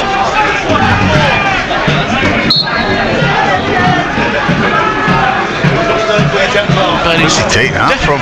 Well, he's taken it about it's ridiculous. A mile away from where it should have been taken. Cook, and there was there's a Cook last, and well, Cody Clark catching Cook as he tried to clear that one.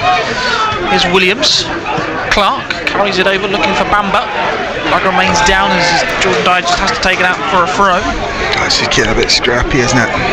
Talk, you've got to try and not get dragged into this. Going to be a Courtney Clark throw. Class turns away.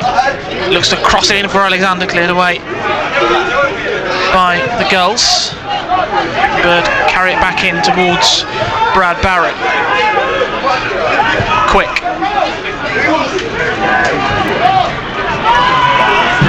Finding Barry.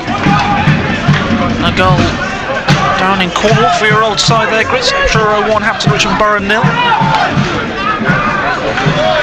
Boys. After being away for so long, really loving being back at home, Truro. Yeah, I know, that's a huge It's a huge thing. I remember how big a loss that was when 3 Year Road went. Lots of memories there. Worthing now 2-1 up against Tunbridge Angels after Richmond playing Eastbourne Tuesday night up at the Beavery. Torquay United managed to take 3 points from on their last travels. At the moment, as things stand, they'll be taking the point from this one, but both teams have been wanting to try and get more out of it. Bird launches it down the left-hand side over the head of Bamber. Can he keep it in possession? He can knock it in towards the middle. Referee says penalty. No, he doesn't. Offside. Because he's offside. I tell you what, I thought his finger was pointing to the spot there. I thought that, but then I thought that's quite high to point it to the spot. I know. It looked like the player did get fouled, didn't he? That's the thing. Or there was contact, should we say? Yes, there was contact. So, that's why I initially thought penalty there. Yeah. But no, luckily for United, offside against. Another let off for Torquay. Good ball in from Bird. Cook should be going and mixing it up on the other side, though. Well, it's Pearce, it's Bird and Cook going for it again. Exactly, the referee should be getting hold of that. All cleared away. Dreyer brings it down under the pressure of Alexander. Picked up by Fulston. Plays it back towards James Hammond. He's got the pressure of George Alexander on him. Keeper launches it away. Cook looks to flick it on towards Seymour. Brings it down there against Brad Barry. Still appeals to the offside against Seymour, which is never going to come here. Looks it up. Hayfield on the edge of the area. Twists it back out towards Carson. Looks up. Trying to get the cross in towards the middle. Looking for Cook. It's gone over the top of him. And evades, and it goes out for a corner for United. Takes a touch off Brad Barry last. And United, who've not really ventured too often into the Eastbourne penalty area, have themselves a corner. It'll be a bit of time before that corner's taken as an Eastbourne player is down. A few of his teammates just calling for attention, but now goalkeeper Joe Wright says no. We're all fine, and I think the Eastbourne keeper's going to ditch his cap here. He's going to ditch his cap. It's an opportunity, isn't it? I mean, we're seeing Eastbourne standing off a bit, and Torquay really not necessarily taking the opportunity to put the foot forward, but set piece now. It's going to be Matt Carson descending the corner for United, an in-swinger. And it goes, trying to be flicked on by Dreyer, cleared away by Eastbourne, only as far as Jenkins Davis, who's dispossessed by Yaya Bamba, who can now stretch his legs down this left-hand side. Across comes Krask to join him, still carrying through as Yaya Bamba. In line with the penalty area down the left-hand side, he's joined by Courtney Clark, gets a cross in towards the middle. James Hammond calling for it, goes off Dan Hayfield now for a corner. And Paul Watson will be disappointed from a Torquay United corner. It's a corner for Eastbourne, and Brad Barry's gone down again for Eastbourne. Carson just not quite doing enough with it, did he? Got to try and beat that first man, especially with the sun in the position that it's in and the wind bending it in on him. But well, the way the corner was set up, as everybody was hanging around the back stick. Exactly. I mean, you've got to try and go big there. But you're absolutely right, end-to-end stuff, and just feel like Hamo had a chance to maybe talk to the defender there, just come and get that ball, tidy this up. Just a little bit scrappy a couple of times there. Brad Barry is receiving treatment at the moment. We'll go through the latest scores in the National League South. Chelmsford 1, Farnborough 2, Chippenham Town 2, Hemel Hempstead 0, Dorking 1, Salisbury 0. Here it's currently Eastbourne Borough 1, Torquay United 1, Enfield Town 1, Averley 1, Hornchurch 0, Bath 0, Maidstone 1, Slough 1, St Albans City 0, Welling 1, Truro 1, Hampton Richmond Borough 0, Western Super 0, Western Supermen 0, Boreham Wood 0, Weymouth 0, Chesham 1, and Worthing 2, Tunbridge 1. However, Devon sides in the football this afternoon. Tiverton leading Sholing by 2 goals to 1, whilst Plymouth Parkway leading 2-1 away at Chertsey. We're going to see a change here. Brad Barry departs for the afternoon. That's a big loss. His experience at the back. I mean, he struggled the second half, wasn't he, with the sun in his eyes? But again, his experience. So they cope without him. Isaac Pitzblado comes on. He's naturally a left back, so it'll be interesting to see if there's a bit of change in shape, but we won't be able to see it because Eastbourne Borough have themselves a corner. Referee is happy for this one to be sent in by Michael Class. Still 1-1 here at Priory Lane. Into jostling for position in the area. In it comes, it's in deep. Carried over there by Pitzblado. Back towards the feet of Odesanya. Sends it in towards the middle, cleared away initially by Dyer. Cook knocks it further forward, brought down by Sean Williams, under pressure from Ben Seymour, launches it high up into the air, and James Hammond catches that one, clashes into the post. Well, he's back on his feet. Yeah, you can see there's clearly been instructions from Eastbourne to just drop it in on him, because we've seen a couple of really odd ones where they've just literally kicked it up a high, looping balls in on Hammer, and he's not always looked convincing. At least the second time doesn't have the sun in his eyes for it. Cook, Jenkins Davis. Brought down. Jenkins Davis trying to carry it away forward. Here's Cook in the edge of the area. Takes on the drive from distance. Joe Wright managing to put his body in the way. Didn't handle it first time, but luckily for him, Torquay man was pouncing back on that one, and Cody Cook's got to feed off the energy that he's been given here. I think Eastbourne fans are getting a little bit frustrated with his, I don't want to say antics, but with his... He's put himself about, you know, and it's causing a little bit of bother, but the strength in his game isn't that. The strength in his game, getting it down, see that strike there? I mean, that's the best, cleanest strike we've seen apart from Trask's goal in the first half, so he needs to focus on that side of his game. But I'm very well aware of what it's like when you're out there on the pitch, because I've been dragged into a few tussles myself over the years. Worthing 3, Tunbridge 2. Harden Hewish, Hemel Hempstead down to 10. There's a 2-0 down. 3 points there for the Bluebirds, and Torquay are going to make a change. Brad Ash is going to come on. It's going to be Ben Seymour who departs. I think this will suit Ash, you know, again playing off Cody. We know his energy, we know his work rate. Pop up with the odd important goal. What price a goal from him today, and I think, you know, Seymour's worked hard, but just not been able to affect the game perhaps as much as he'd like. But there's no shame in that today. Tough opponents and very good defensive unit at Eastbourne, so you know, let's see if Brad Ash has any more joy. It was on the score sheet here last time. 4-1 victory, which, going back to my point earlier about the Dartford game, I think this was the game after the Dartford 3-0 defeat last year. On the odd glimmer of hope last season was the 4-1 win. You can see Lyric Asani coming on shortly because his bib's just been taken off. Long throw it goes. Cook looks like he's got the final touch there, and it's a throw for Eastbourne. Of course, now at this level you can use all 5 players whenever you need on your bench. Could be introduced, which hence why Paul Bottom no longer has a substitute goalkeeper on the bench. A lot of teams don't tend to these days if you use all 5 players. Eastbourne now breaking down the right hand side with Quick, read well by Dreyer. Quick barges back in on Dreyer, and there's a little bit of the bundle there. The referee does say that's a free kick for Torquay United, despite it being the 2-1 in Torquay's favour of players in the bundle. So Torquay fortunate to come out with that one. I didn't see a lot wrong with that, but more of just the fact all of them seem piled up on top of each other. There's going to be another change. There's going to be Lyric Asani who's going to come on, and it's going to be the man who scored in this fixture, playing more last time the two teams met. Will Jenkins Davis is going to depart. He is on a yellow card. So off goes WJD. And shall come on at Lyric Asani. On the team sheet it does say Hasawi.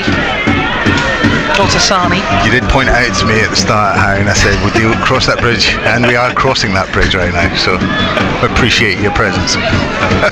Correction. This is James Hammond. Cook with the battle in the air.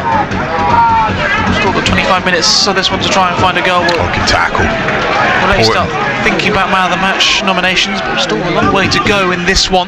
That's the ball. I think Cody Cook might be in your list of man of the match nominations, the way he's put himself about. Here's Hayfield. Couldn't carry the ball along with him because Williams makes his interception, and there's plenty of tackles in that middle of that park, and Frelkel can find Tassani. Now with Hayfield looking for Finley Krask on the overlap. He's been joined again by Hayfield.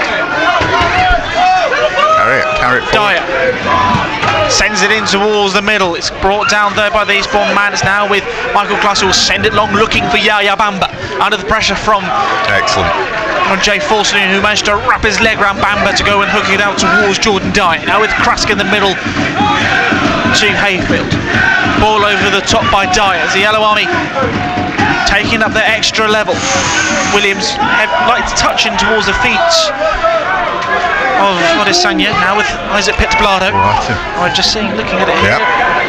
An opportunity here. Back towards Wrighty. Well done. Clears the way under the pressure there from Brad Ash. Is the ball going to land? One of the punters managing to punch the ball in front of us here. But it looks like Pitblado is obviously a left back. He's moving towards the left back position. Krask takes a throw in towards Cody Cook and manages to shield the ball as well as he can do. Tries to take it back down. He goes down in the area. I think realistically it may have been better to go and look for a corner there than a penalty in that situation, because it's now a goal kick. And it looks like Pitblado's moved towards the left. Pierce Bird and Dan Quick playing as, it looks like staying as a back three, but Isaac Pitblado, who's more of a left back, playing the left centre back, and he's pushing all his men forward for a very high line for this goal kick. Enfield 1, Aveley 2. Long it goes from Joe Wright. Dyer, there's that hit of the hand there off the Eastbourne man. Cook tries to knock it over. Throw one it is for Eastbourne. So I'm not happy with Cody Cook's attempt to knock the ball forward there, saying it was a bit dangerous on Pitblado. The referee. The goalkeeper's gone down. Joe Wright has gone down. I'm not sure this is a little bit of a... Adam Murray just regather his troops, because he's done it a few times when these pauses have come. And if the goalkeeper goes down... He was pointing to the ground, wasn't he? Murray to the keeper, so I'm not sure that's orchestrated, but both teams getting a chance to have a word, and I'm sure Paul wants. Because I can sense that there's a real opportunity here for Torquay if they just get there a little bit more organised. Because I would say that the way that they're playing, they've got a bit more in the tank. I feel like Eastbourne have kind of a bit of a one-trick pony at the minute, but I'm not saying it's not effective, but Torquay have just a chance to maybe... BBC Radio Devon, we just lost our link to Eastbourne, so we'll be back there as soon as we can for continued coverage of Torquay United away against Eastbourne. Can't quite go back there to the south coast at the moment. Let's take you over to the Exeter Chiefs while we'll try and sort out what's going on technically then for our Torquay United coverage this afternoon. Chiefs away against Gloucester Hartbury. We join this commentary with Pam Spencer and Georgia Cornish. Now, with Millie Hyatt brought down, we are pushing through. It's currently Gloucester Hartbury 15, Exeter Chiefs 21 here on BBC Radio Devon Sport. But Gloucester have just come back for a penalty advantage. They are directly in front of the posts. They're going to chip and go for it. Just shy of the 5 there. Exeter are doing their best to keep them at bay. Some fantastically strong tackles. A fumble from Gloucester there, and a knock-on means Exeter have the ball back, which you actually heard an audible sigh of relief from many Exeter Chiefs fans in this stadium. Also potentially Pam sat next to me. Absolutely. Okay, that's just a little taster of what's going on for the Exeter Chiefs. I can very pleased to tell you, go back now to Torquay away against Eastbourne with Martin Gritton and Harry Salvage. Apologies for that, the technology letting us down there. The only thing you've missed though is double change of Braden Johnson and Sia Lingenza coming on, Yaya Bamba and Sean Williams coming off. I think Torquay fans probably be quite happy to see the back of Bamba today. Right, it's causing problems, hasn't it?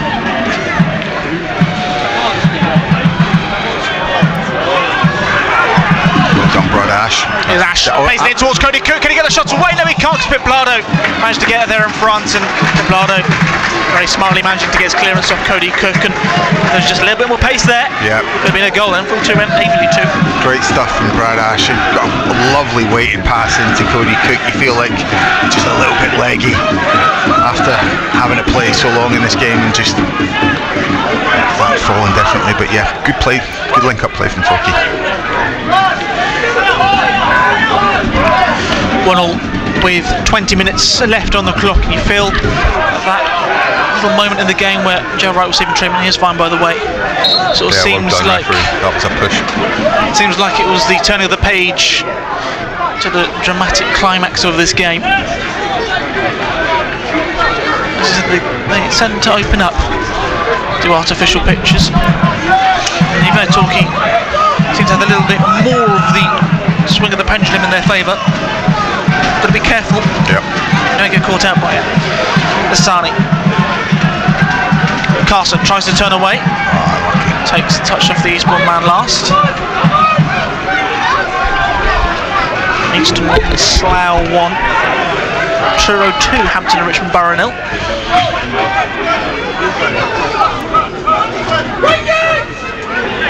Here is Bird. Brought down, Sani. Finds Bird.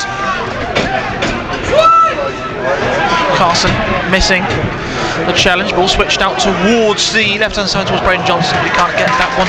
It goes out for a throw, and again during the final few stages, Grits, your 4 nominations for player of the match for this one.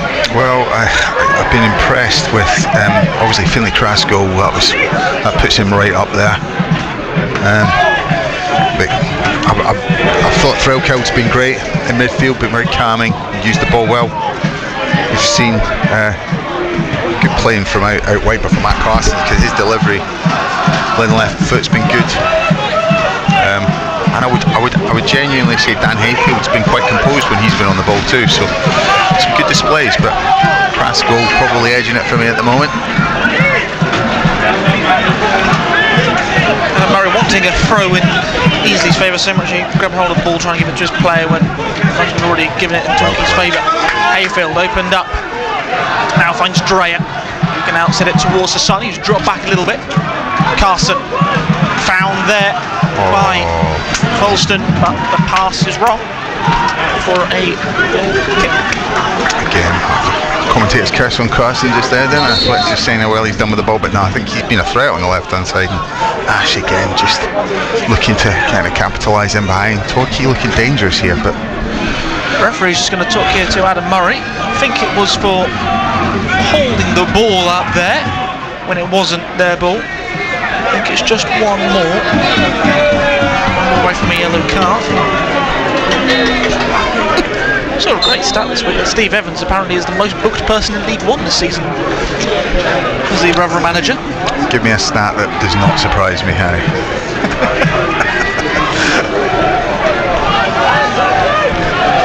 Here's Krask. Threlkeld. Ball turned back towards Jordan Dyer. Krask. Playing quite deep here at Torquay, and they've got to be careful. And one will launch it forward to try and stretch it away. Pip Blado with the initial header up. Cook with the second, bounced it into as Carson knocks it down, looking for Brad Ash, but unfortunately just couldn't get a hold of it. It rolls into the hands of Joe Wright, who will throw it back out towards Isaac Pip Blado. Class tries to play it through, and Hayfield wins the ball back for Torquay. Cook. Hayfield takes it on off his former Bath City teammate. Down the right side, looks to get the cross in towards the near post, but into the hands of Joe Wright in the Eastbourne goal, who will just slow the game down. The Salisbury are down to 10 men away at Dorking, 1-0. Mark Whiteside lead in that one. Truro 3, Hampton, Richmond Borough 0. Not sure if I said that. Just clarify, it is 3-0 to John Askey's side. It goes from right. Flicked on by Courtney Clark. Hayfield. Piplado brings it down. Trying to get away here is Crash. Campbell appeals against the Torquay goal scorer. It goes out for a throw.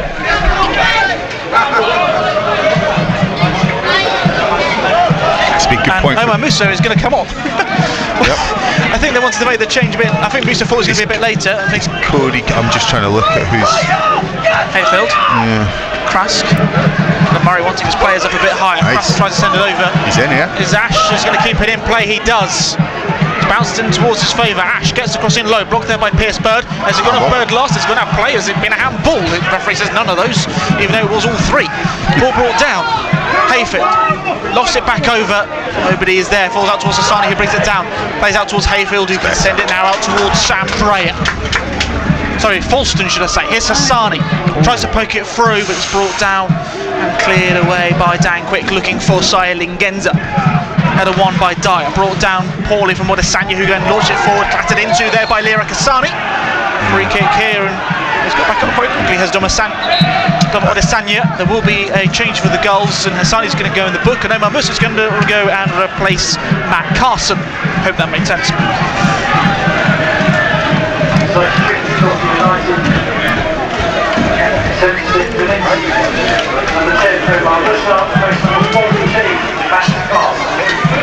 Interesting change. May opt for a change in shape. There, Musa comes on for Matty Carson. Possibly he might just looking at it here. Looks like he's going for a 4-3-3 maybe. Or is he going to kick Musa out the side? It'll be interesting to see. Pavey's going to be coming on any second now for Eastbourne. Long it goes, brought down by Eastbourne man. It's cleared away there by Hayfield. Exeter Chief Women's beating with the victory over Gloucester. Congratulations to them, a big win there for Chiefs Women. You're joining us here at Priory Lane, where Torquay United are currently being held 1-0 by Eastbourne Borough. George Alexander giving Eastbourne the lead before Finney Krask's equaliser, and it's really hotting up here on the Sussex coast. Ball out towards the right hand side with Cisse.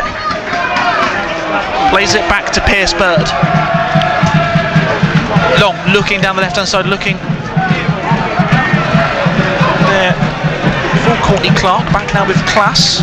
Gets away from Frelkel, looks up, scoops it forward. Read there by Dyer.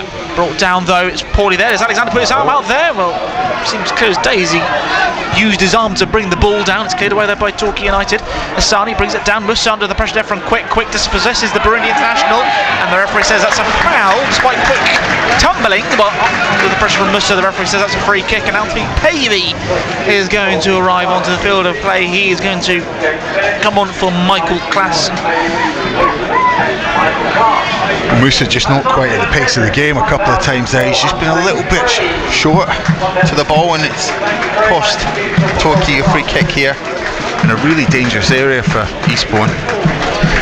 Alfie Pavey was sent off against Torquay last year with Braintree for a two-footed challenge on Ross Marshall. In what was Gary Johnson's penultimate game as manager.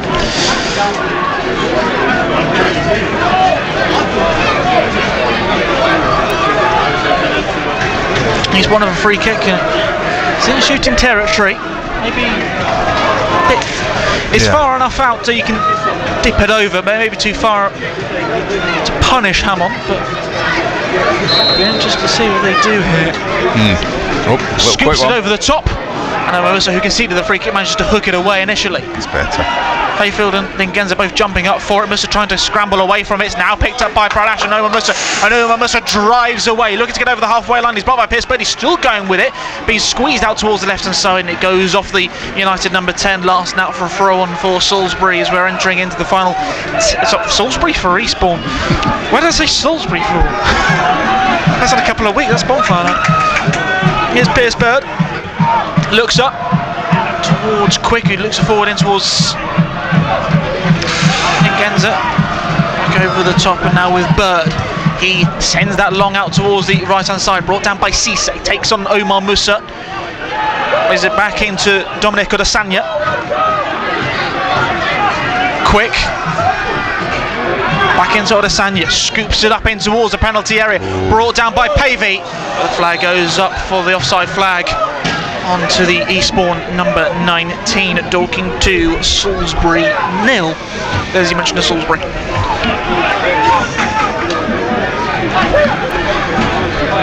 Torquay have just got to keep it tight, haven't they? Getting home with something here is the most important thing. Regardless of the opportunities they've had, Eastbourne have been equally probably as disappointed perhaps not to have more than one. So Torquay just got to keep their heads here. Cook brings it down, cleared away by Bird. Well done. Kel heads it all the way back in towards James Hammond. It does sort of feel one of those games which I don't think either side would complain about getting a point from the way the game's gone, but would be disappointed they didn't get 3 if it stays like this. Yes. So that's the key word, stays. Yeah. Agreed. Dreyer. There, the number 25, Braden Johnson. Hammond. Play it back out. How long do you reckon? What are we looking at, honey? There's 10 minutes left. Yeah, 10 and a bit. A lot of subs. Omar Musa, neutral, probably want to keep it going for a bit longer. Musa tries to feed it through in towards Brad Ash. It was a good idea, but Eastbourne read it well. Weymouth 1, Chesham 1 at the Bob Lucas. Sanya lays it out towards Isaac Peblado. Sanya sends it over the top, looking for David Cisse on the right hand side. Free throw for United.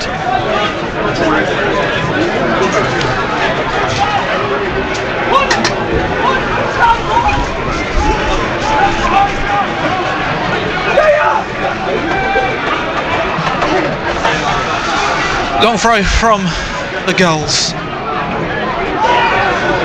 One back to base bomb, but Sonny squeezed it out of the sort of chip. Braden Johnson. There's a throw on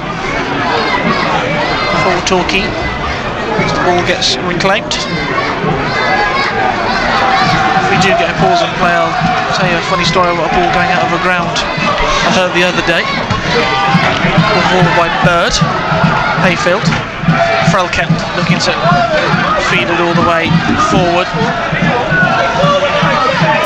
Here is Isaac Peblado. Squares it across towards Pierce Bird. Quick. Launching it over. Had a one initially by Falster. Tried to be knocked back in by Johnson. Out towards the left hand side. Towards Lingenza. Looking to take on his man, on towards his left foot, trying to get away from Grass, gets the cross in, that goes out for a goal kick. Now as attended Chesham's game against Yeovil, talking to one of the regulars down there, one of the balls went over the bar, one of the shots aimed down towards the cricket pitch. The volunteer went to go and find the ball and radioed through going, do you know where the ball is? And someone said it went on top of the dining car. The dining car then drove off with the ball on top of the roof.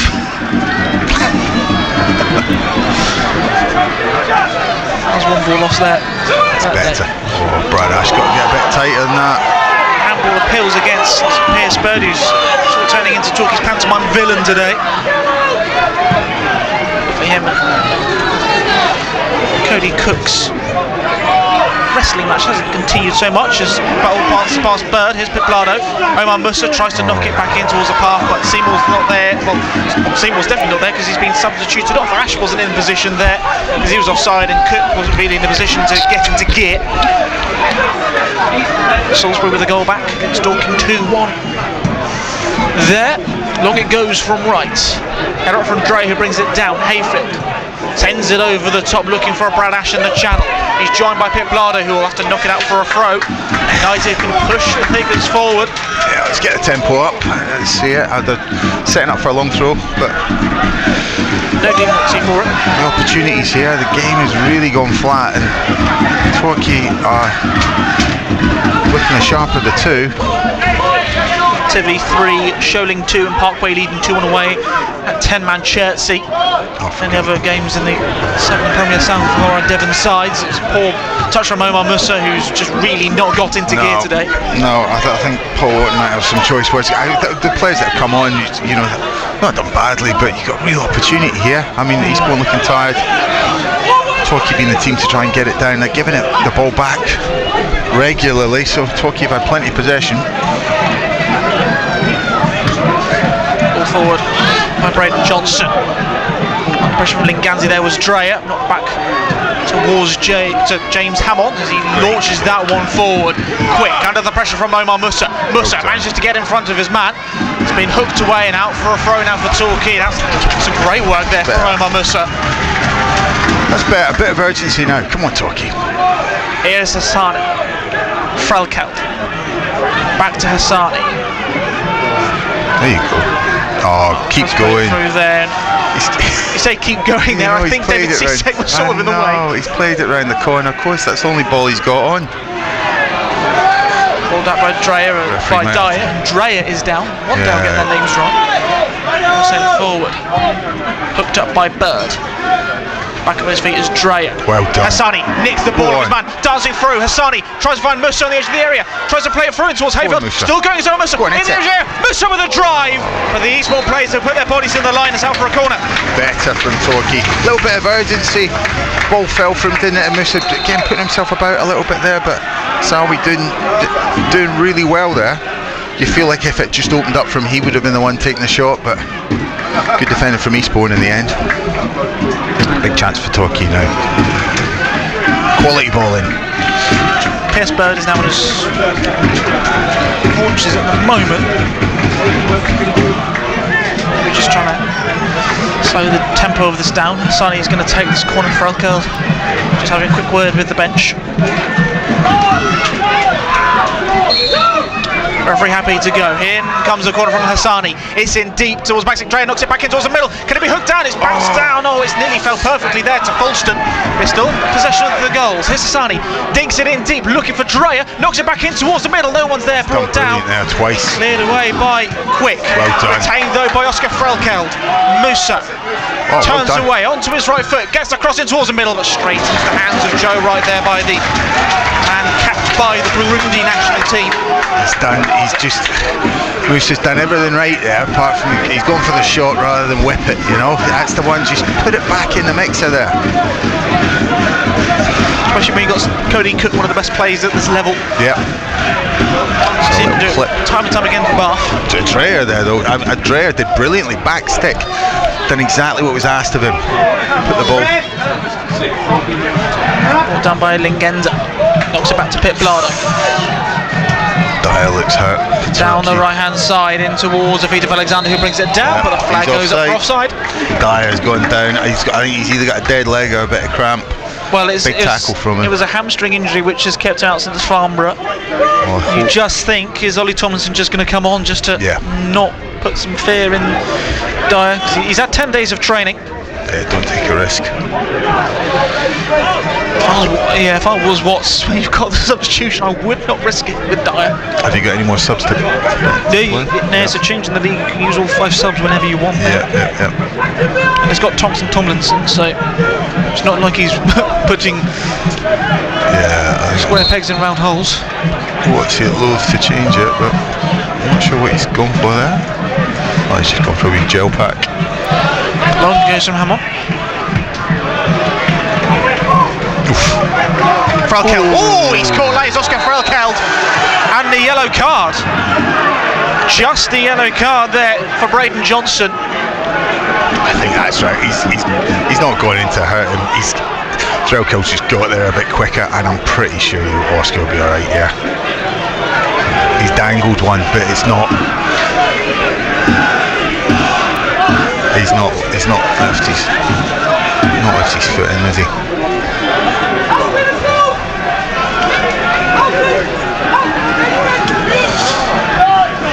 In a minute we'll see how much time is going to be added on to the end of this one.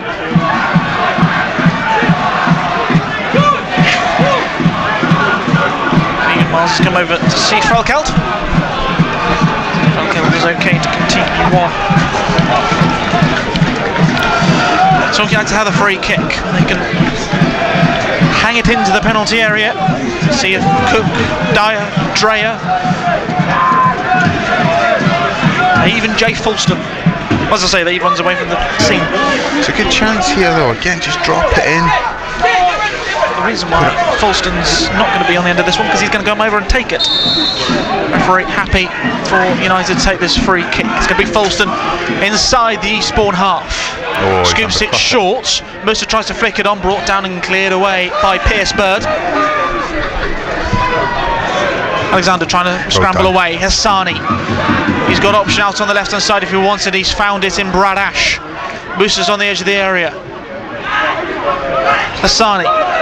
Well done. Plays in towards Omar Musa. Driving through. His touch is heavy. and Quick can turn it away. Dreyer battles with Alexander, brought down by Oscar Frelkeld. The officials giving 5 minutes to see if either of these sides can find a winner. Braden Johnson trying to shield the ball away from Asani, which he does, and it goes out for a goal kick. Dorking 2, Salisbury 2. Jaden Davis is going to come on. One promotion last year with Braintree. Let's go to see the goal scorer George Alexander.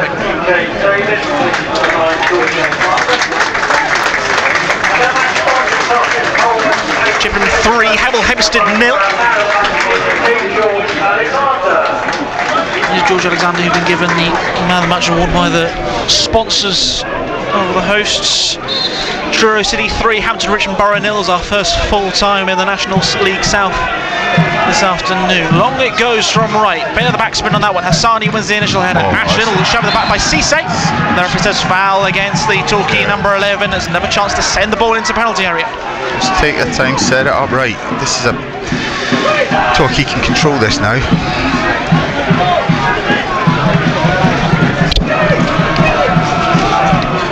It's going to be Folston again with this one. Hassani creating a short option on the left hand side. Have it. There we go. And they have it. Here is Hassani. Musa joining him as short as well. Hassani sends it in towards the middle. Cook can bring it down on the edge of the area. Folston looks up, gets across the middle, looking for Dre with a header. Straight into the hands of Joe Wright. Look to launch it away quickly. As he left his penalty area, they may have done. Ball brought down. Who's it gone off? Krask, has it gone off? He has. Clark looking for the throw. Short to Sia Lingenza. Dancing away from Hayfield, looking to square it across towards the right hand side with Cisse driving in towards the penalty area. Gets across in low, blocked off Brad Ash. Did they go Cisse last? Well, Talking players appealing it did, and Eastbourne Borough now have themselves a corner. End-to-end stuff in the final closing stages. We've got 3 minutes of additional time left. It's Eastbourne Borough 1, Torquay United 1. The full commentary on Tuesday night as Torquay United take on Worthing. BBC Radio Devon Sport for those who want to listen into that one. Exeter City hosting Reading, and then on Wednesday night Argyle make the trip to London to take on Millwall, where you get to hear the dulcet tones of Martin Grisson if you choose to on Wednesday nights. It's good to have you back again with me, mate. In comes the corner now from Eastbourne Borough. In swinger, in towards the mixer, flicked on, but it's gone all the way out for a goal kick. As well, let off again for Torquay. You look back at this, if it's one apiece, both teams will think they had opportunities to win it, but I'd say Torquay perhaps be the happier the point now. Difficult to say though. I mean, I would imagine it's it's going to be a long couple of minutes. What a story at Dorking. Dorking 2-0 up, Salisbury go down to 10 men. Dorking 2, Salisbury 3. 90 plus 7. Aveley 4-2 up against Enfield. Only got a couple of minutes left in this one. Long it shall go from James Hammond from this goal kick. Brought down by the Eastbourne man. Hayfield. That's the ball. Knocks it over the top. Pip Lardo will have to launch it away. I mean, Torquay play this right. They've got a real good chance. If they can just set it up, get the ball, one last chance to drop it in the box. Chippenham 3, Hemel 0 full time. Hornchurch 0, Bath 0, Maidstone 1, Slough 1. Western 0, Bournemouth 0. Full time scores. Krask tries to play it towards Omar Musa, who battles away with it and gets the ball. Musa in the corner. Sets in the cross low, scooped away by Pit Blado. Frelkeld under the pressure from Pavey. Pavey gets in front of the Torquay captain, tries to send it back towards Johnson. Frelkeld comes flying in there, clatters into Knowles, down quick, and that ball's going to be a Torquay United throw. Referee not interested in giving a free kick, and the ball kicked away by Cisse, and that's going to earn himself a yellow card.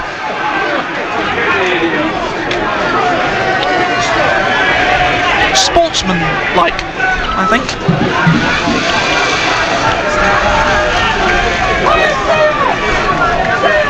Throw now for Torquay. No one was really bunting towards the penalty. Referee happy to. He's made his notes of the yellow card. Fulston. Someone's got to want it. Musa tries to turn away. Breaks away from one man. Tries to send it in towards the middle. It's cleared away by slipping on Adesanya. Frelkeld knocks it back out. Now Eastbourne trying to set themselves going down the left hand side with Courtney Clark. Taking on Hayfield. Still going down the left as Clark gets the cross in, blocked off Krask. Musa tries to turn it away, clatters in towards Lingenza. Referee says no, free kick. Lingenza still with the ball, lose the ball to Frelkeld. Referee being pushed out of the way by an Eastbourne man. Frelkeld slips. Brilliant. The tempo's really hotting up here. That's that. And the referee then blows a full-time whistle. Eastbourne Borough 1, Torquay United 1, and Musa and Lingenza. Now, here we go. There's a little word said between Omar Musa and Sia Lingenza. A few shirts are being grabbed here, and now both technical areas are getting involved in this one. No need for Everyone that. trying to push each other away. Pierce Bird's getting his words in as well. The stewards also getting involved in this one. It just seems unnecessary. A lot of words being said. Pavey smiling. He's found something funny in all this. This all seems to have been broken up there. Thankfully, it was more of an exchange of words than anything else being said, and Lingenza and Musa are being pulled over by the referee. And the referee just wants to speak to them too, but everybody's just seeming to join in with that one. Well, it was George Alexander who gave Eastbourne the lead. Well, he thought he did. There was a push in the area when he turned home Pierce Bird's cross. They did get the ball across the line eventually from a corner, which was played in deep and cleared away. But Torquay United reacted immediately. Finn Krask with his first senior goal after a very tough season last year. He managed to fire the ball into the back of the net to equalise. Both teams, you would say, they want 3 points today. I don't think anybody would have argued out the fact of it. Maybe a point was equal between the two sides. The Torquay players are trying to make their way over to their fans, but the referee still wanting to have a chat with Sia Lingenza and Owen Musa. Musa's in the book, so is Lingenza, for those who make notes as well. So both of them have gone into the book after that little post-match altercation. We'll catch up with Paul Woodson for his thoughts on that one after the game. And just to quickly, Grits, your final thoughts on that one. Eastbourne 1, Torquay 1. Yeah, another step in the right direction. You can see what Paul Watson's trying to do, and a great response from the players today. Big game Tuesday night back at home.